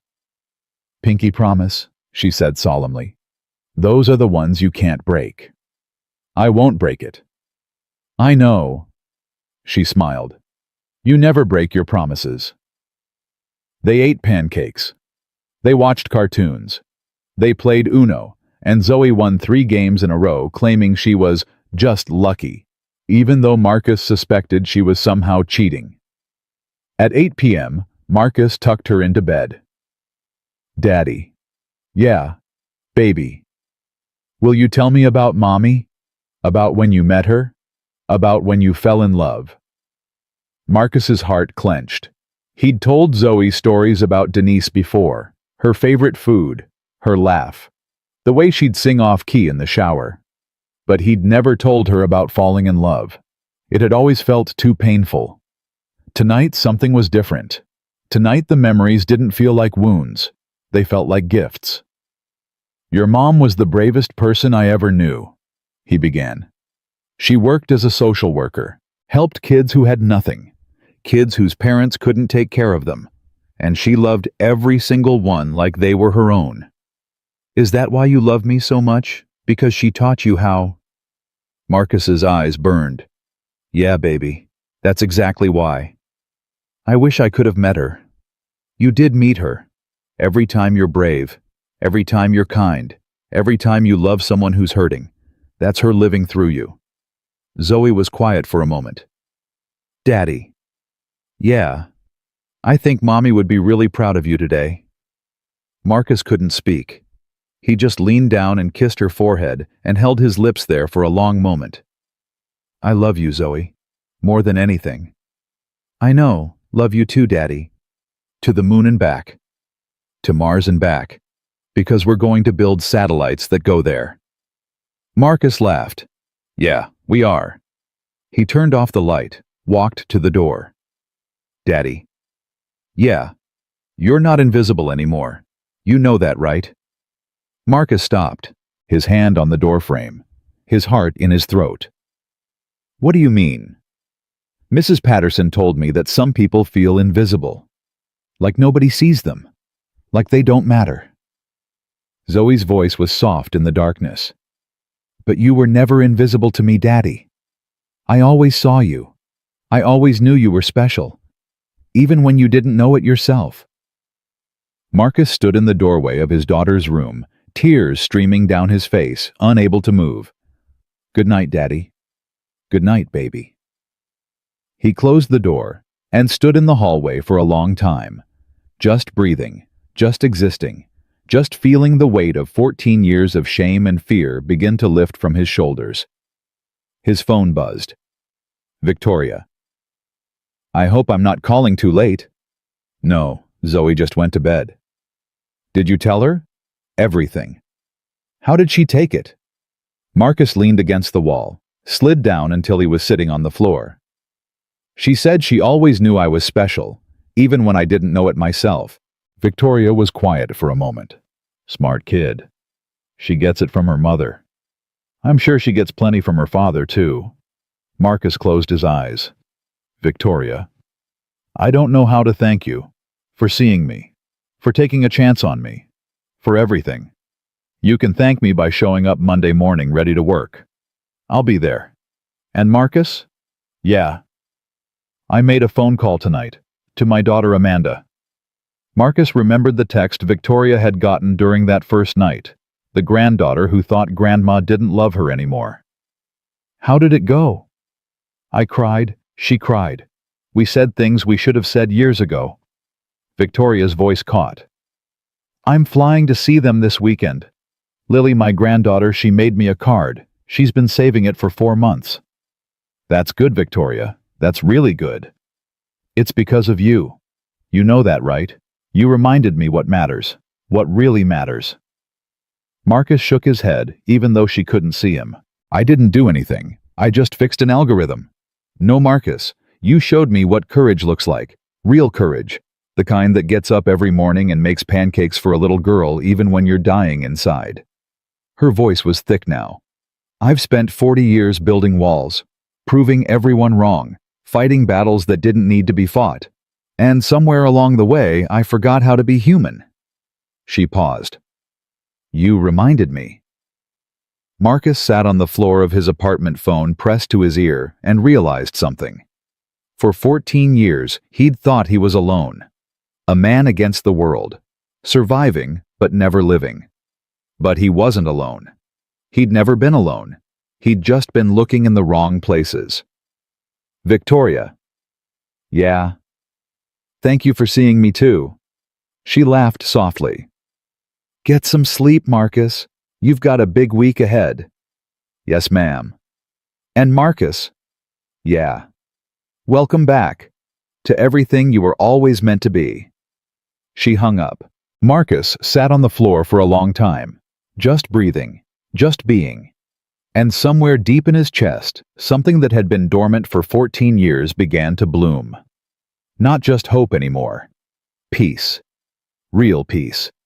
The kind that comes from finally being seen. From finally being known. From finally letting go of the shame and the fear and the crushing weight of trying to be invisible. Marcus Williams had spent 14 years in the shadows. But the shadows were finally lifting, and the light that came through was brighter than anything he'd ever imagined. Monday morning came faster than Marcus expected. He stood in front of his closet at 6:15 a.m., staring at the same gray janitor uniform he'd worn for 3 years. It hung there like a ghost, a reminder of who he used to be, who he'd convinced himself he was. He pushed it aside. Behind it, wrapped in plastic from the dry cleaner, was a suit, the only suit he owned, the one he'd bought for Denise's funeral 14 years ago and hadn't worn since. Marcus pulled it out, held it up to the light. It still fit, barely. He'd lost weight over the years, the stress, the long nights, the meals he'd skipped so Zoe could have seconds. "Daddy?" Zoe stood in the doorway, rubbing sleep from her eyes. "Hey, baby girl, you're up early. I wanted to see you before you go." She looked at the suit. "You look different." "Good different or bad different?" "Good different." She walked toward him, like a scientist. Marcus knelt down. "You sure you're okay with Mrs. Patterson taking you to school today?" "Daddy, I'm 10. I've been going to school for like a million years." 5 years. Same thing. She reached up and straightened his tie, the way Denise used to do. The way Marcus had never taught her, but she somehow knew anyway. Are you nervous? Terrified. Good. Mrs. Patterson says that means you care. Marcus smiled. Mrs. Patterson says a lot of things. She's smart. That's why I listen to her. Zoe stepped back, studied him with those impossibly wise eyes. Daddy! Yeah. You're going to be amazing. You know that, right? Marcus pulled her into a hug, held her tight, breathed in strawberry shampoo and innocence one more time. I'll try. Don't try. Zoe pulled back, looked at him with fierce certainty. Do. You already did the hard part. The rest is just showing up. Marcus stared at his daughter, 10 years old, wiser than anyone he'd ever met. When did you get so smart? I told you. Good genes. The drive to Titan Aerospace felt different this time. Not because the route was different.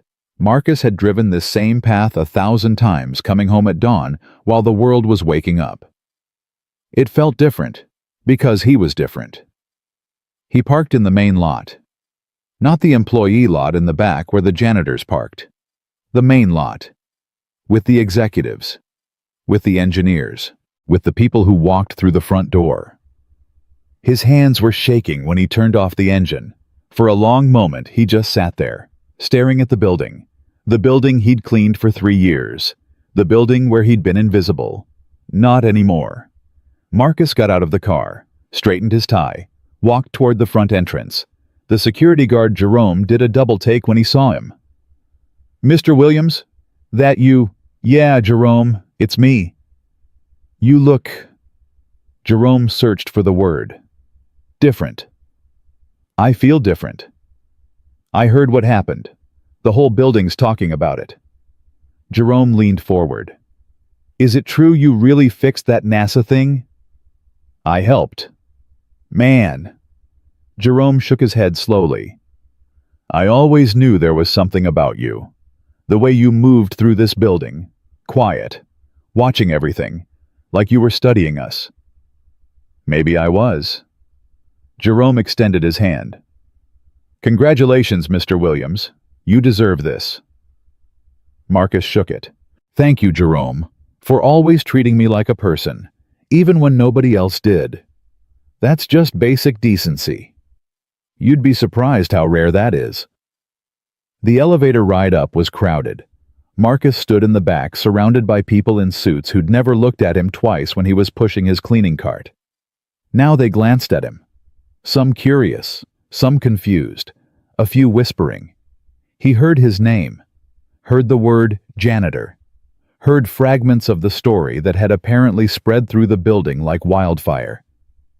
Let them talk. Let them whisper. Let them wonder. He wasn't hiding anymore. The doors opened on the 47th floor. Victoria was waiting.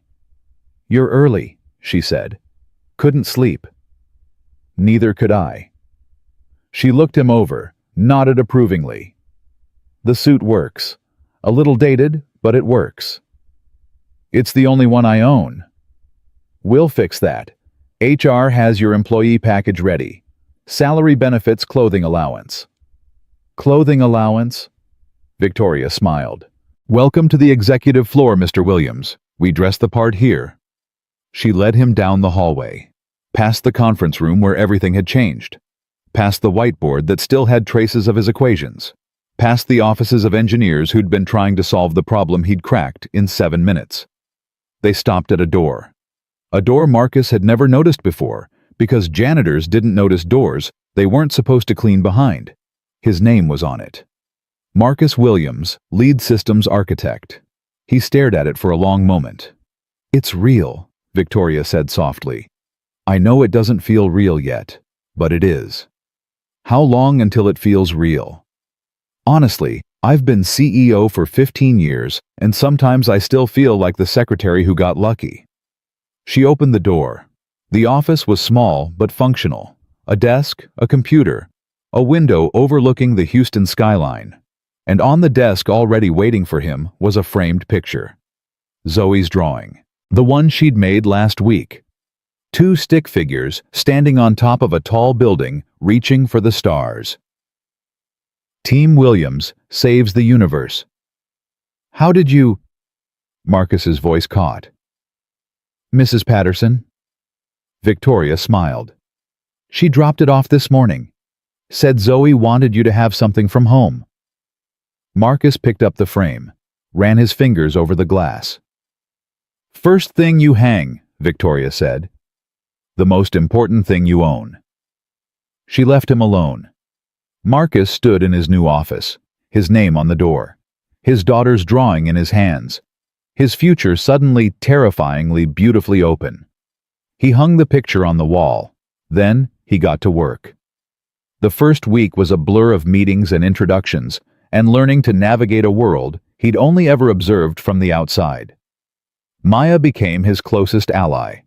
She challenged everything he said, pushed back on every assumption, demanded explanations for every decision. And Marcus realized that's exactly what he needed. Someone who wouldn't let him coast, someone who would force him to be better. Helen was his anchor, 32 years of experience, a steady presence when everything felt overwhelming. She'd been where he was once she told him. Not exactly where he was, but close enough. I started as a secretary in 1989, she said one afternoon, a Mexican woman in a white man's industry. They called me the girl for 2 years before anyone bothered to learn my name. How did you survive? I didn't survive. Helen smiled. I outlasted them, every single one. The men who underestimated me are gone now, retired, forgotten, and I'm still here. She put a hand on his shoulder. You'll outlast them too, Marcus. The doubters, the critics, the Thomas Hartleys of the world. You'll outlast them all. Rachel became his translator, the woman who could take his technical jargon and turn it into language the board understood, the woman who could navigate corporate politics with a skill Marcus couldn't even comprehend. How do you do it? He asked her one night after a particularly brutal meeting with shareholders. How do you make them listen? I don't make them listen, Rachel said. I make them think listening was their idea. And Victoria. Victoria became something Marcus hadn't expected, a friend. They had dinner together every Friday. Just the two of them, talking about work and family and all the things they'd sacrificed and all the things they were finally reclaiming. I saw Lily last weekend, Victoria told him during their third dinner. Really saw her. We had a tea party. I sat on the floor for 2 hours drinking invisible tea and pretending to eat plastic cookies. How was it? My back hurt for 3 days. Victoria smiled. It was the best 3 days of my life. And Amanda? We're talking. Really talking. For the first time in years. Victoria's eyes glistened. She told me she thought I'd forgotten how to love, that I'd replaced my heart with spreadsheets and quarterly reports. What did you say?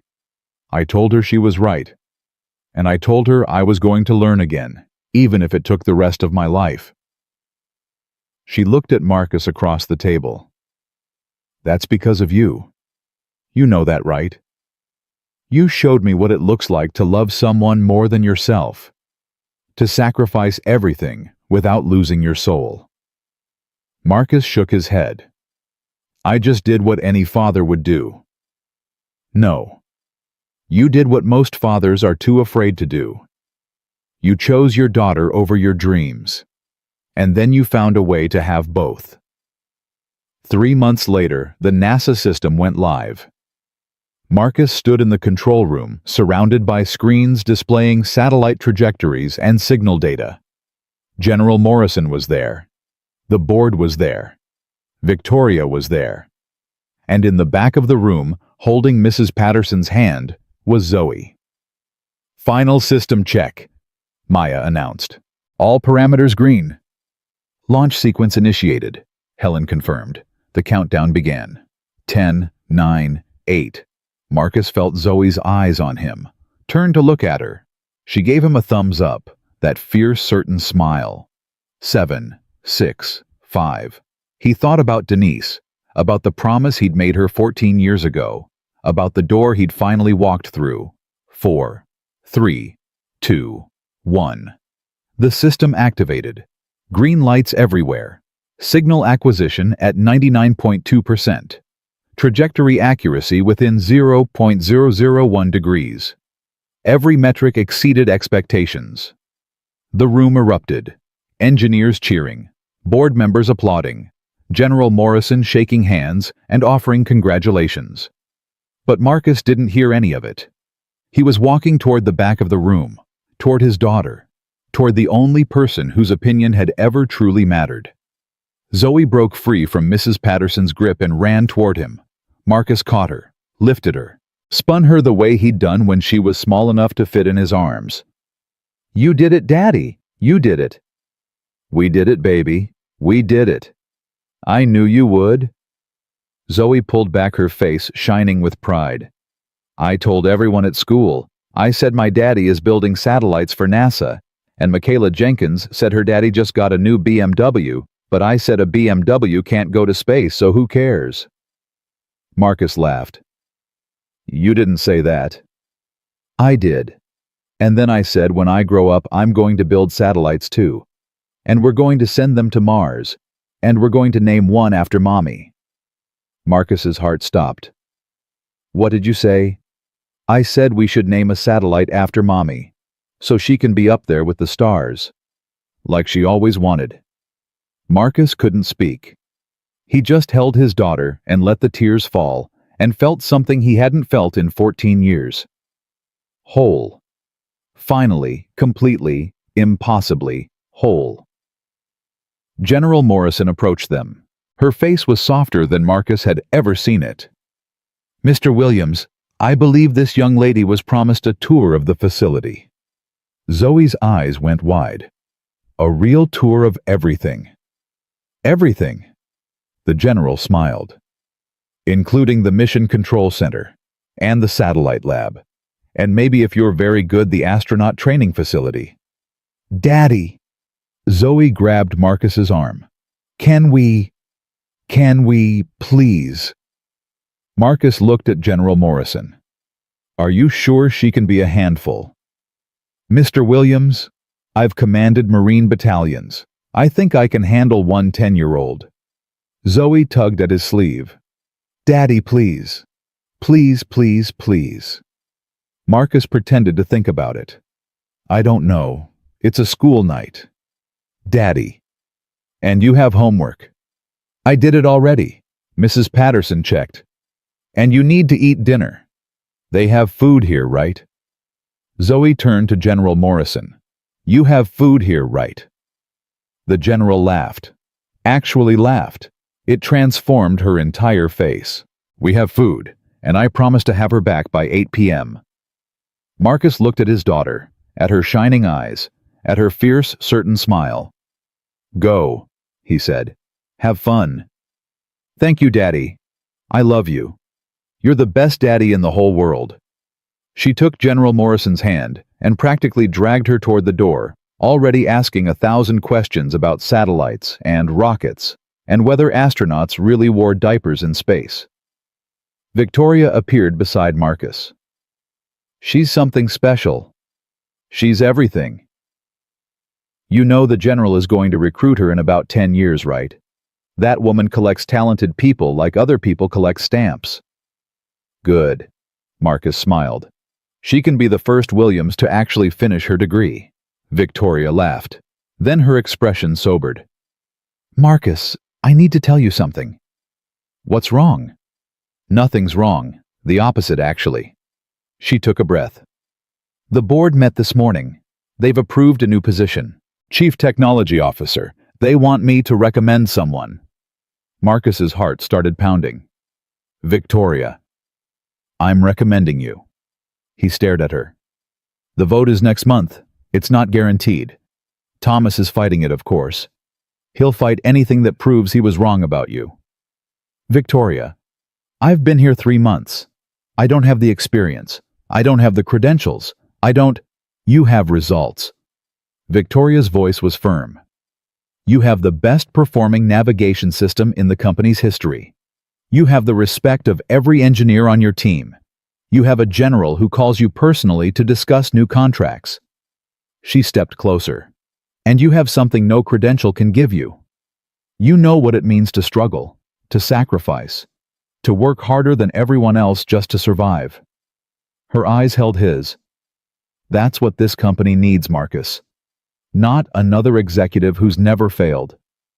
Someone who knows what it feels like to fall and get back up, over and over, for 14 years. Marcus didn't know what to say. His mind was spinning. CTO, Chief Technology Officer. A position he'd never even dreamed of because dreaming felt like a luxury he couldn't afford. I need to think about it. Take all the time you need. Victoria smiled. Well, not all the time. The board vote is in 4 weeks. She started to walk away. Stopped. Turned back. Marcus? Yeah?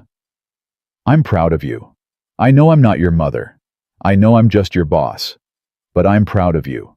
For everything you've overcome. For the man you've become.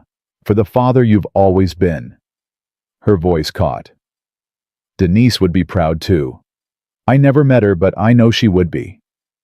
She walked away before Marcus could respond. He stood alone in the control room, surrounded by screens displaying his life's work, his daughter's laughter echoing from somewhere down the hall. And he knew what his answer would be. He'd known from the moment Victoria said the words. Yes, not because he wanted power, not because he wanted recognition, not because he needed to prove anything to anyone. Yes, because he'd spent 14 years learning that the only way to honor sacrifice is to make it mean something. Denise had given him the courage to walk through the door. Zoe had given him the reason to keep walking. Now it was time to see how far he could go. That night, after Zoe was finally asleep, still talking about rocket engines and zero gravity and whether she could become an astronaut scientist who also builds satellites, Marcus sat alone in his living room. He held his phone in his hand, staring at a contact he hadn't called in 14 years. Dr. James Morrison, his thesis advisor from Georgia Tech, the man who'd believed in him when nobody else did, the man who'd told him on the day Marcus dropped out that he was making a mistake. You have a gift, Marcus, a real gift. Don't throw it away. I'm not throwing it away, sir. I'm choosing my wife. I understand. I do. But promise me something. Promise me you'll come back. When she's better. When things settle down. Promise me you'll finish what you started. I promise, sir. Denise never got better. Things never settled down, and Marcus had never called.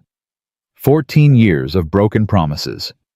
His finger hovered over the contact. Then he pressed it. The phone rang once, twice, 3 times. Hello.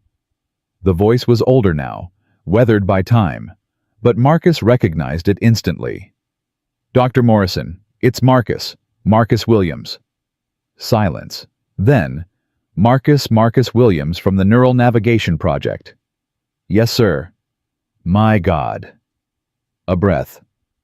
Marcus, I've thought about you every year on the anniversary of your wife's death. I sent flowers to the funeral. I don't know if you ever got them. Marcus's throat tightened.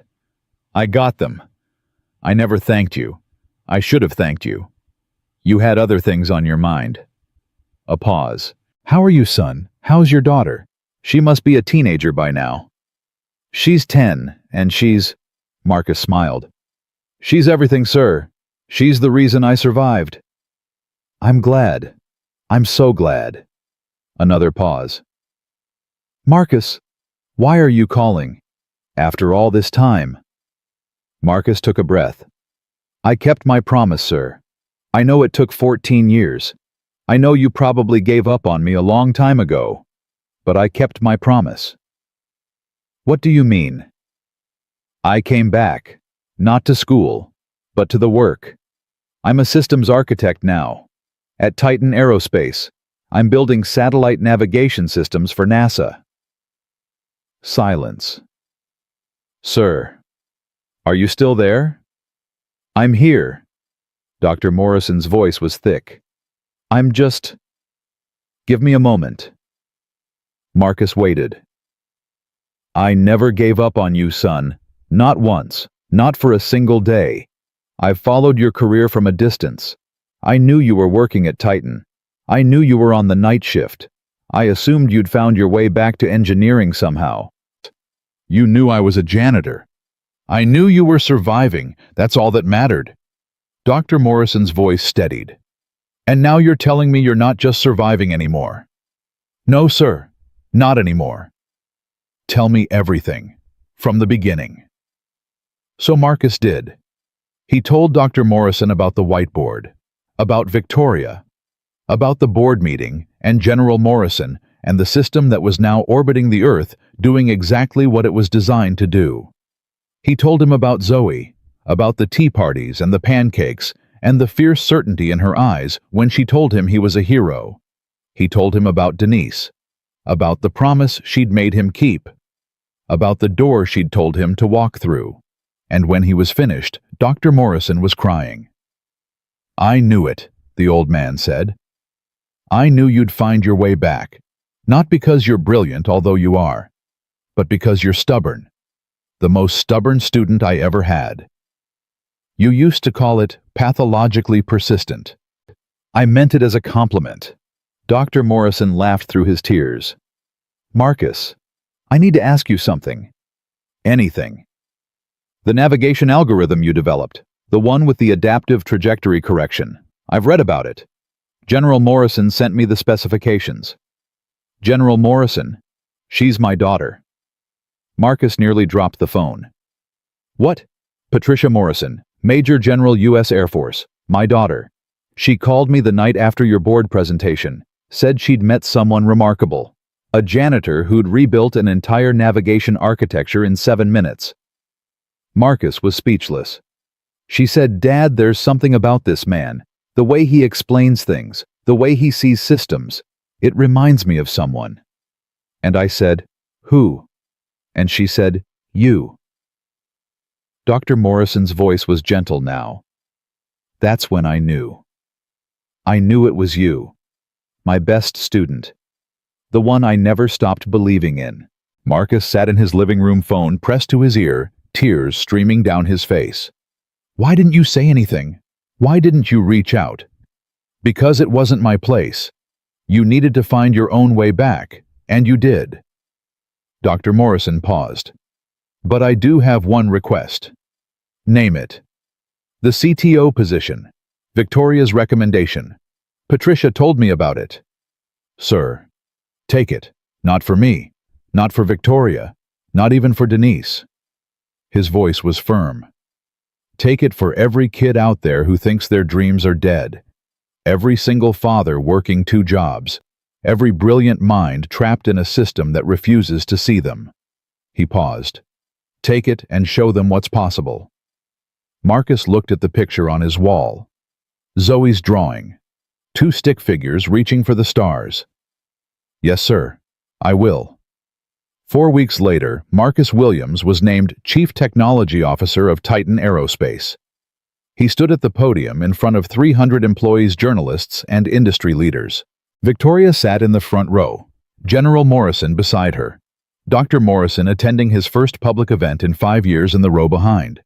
And in the very front, sitting on Mrs. Patterson's lap, because she was too short to see otherwise, was Zoe. She was holding a sign she'd made herself. My daddy is the best CTO in the whole world. Marcus looked at her, at the sign, at the room full of people who'd finally learned to see him. Then he began to speak.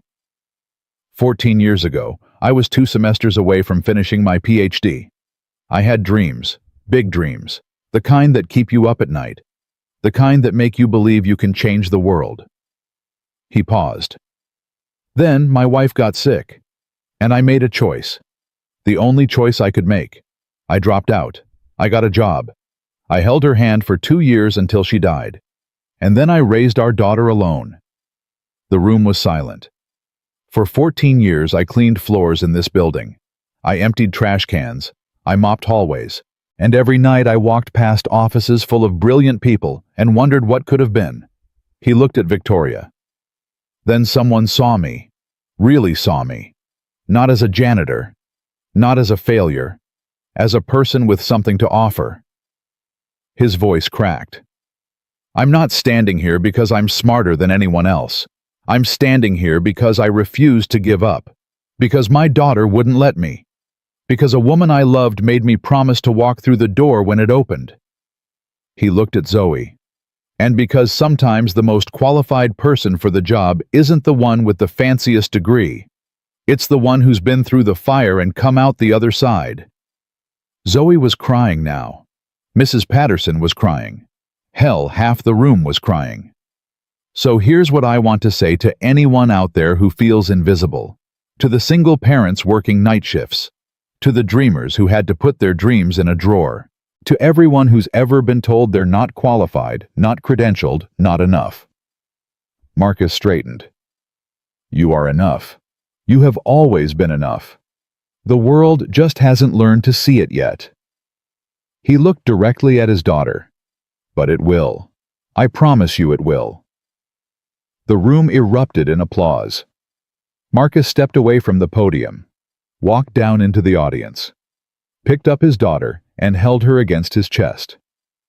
I'm proud of you, Daddy, Zoe whispered. I'm proud of you too, baby. I told Michaela Jenkins I was going to be in the newspaper tomorrow. She didn't believe me. Marcus laughed. Send her a copy. I'm going to send her 10 copies. He held her, surrounded by applause, surrounded by people who finally saw him. And somewhere he knew Denise was watching, smiling. Proud. Because her husband had kept his promise. Because her daughter had grown up loved. Because the dreams they'd built together hadn't died, they'd just been waiting for the right moment to bloom. That night, Marcus tucked Zoe into bed one last time. Daddy? Yeah, baby. Today was the best day of my life. Better than Disney World. We've never been to Disney World. Oh, right. Marcus smiled. We should fix that. Can we go for my birthday? Absolutely. Can we bring Mrs. Patterson? Absolutely. Can we bring General Morrison? She's really cool. Marcus laughed. I'll ask. Zoe snuggled deeper into her blankets. Daddy. Yeah. You're not invisible anymore. You know that, right? Marcus looked at his daughter. At the girl who'd saved him. At the reason he'd kept going when everything else fell apart. Yeah, baby, I know. Good, she yawned. Because I want everyone to see what I've always seen. What's that? The best daddy in the whole world. She closed her eyes. Marcus kissed her forehead, turned off the light, stood in the doorway for a long moment. 14 years of sacrifice. 14 years of invisibility. 14 years of wondering if he'd made the right choice. And now finally he knew the answer. He had. Not because it led him here. Not because it made him CTO. Not because the world finally learned to see him. But because every morning without fail, he'd been there when his daughter woke up. Because he'd made pancakes and braided hair and told bedtime stories. Because he'd loved her with everything he had, even when he had nothing left to give. That was the only success that mattered. Everything else was just the world finally catching up. Marcus Williams walked to his own bedroom, lay down in the dark, closed his eyes, and for the first time in 14 years he slept without dreaming of what could have been. Because what was had finally become enough. Some heroes don't wear capes. Some heroes push mop buckets. Some heroes are invisible until the moment they choose not to be. And when they step into the light, they don't just change their own lives, they change everything.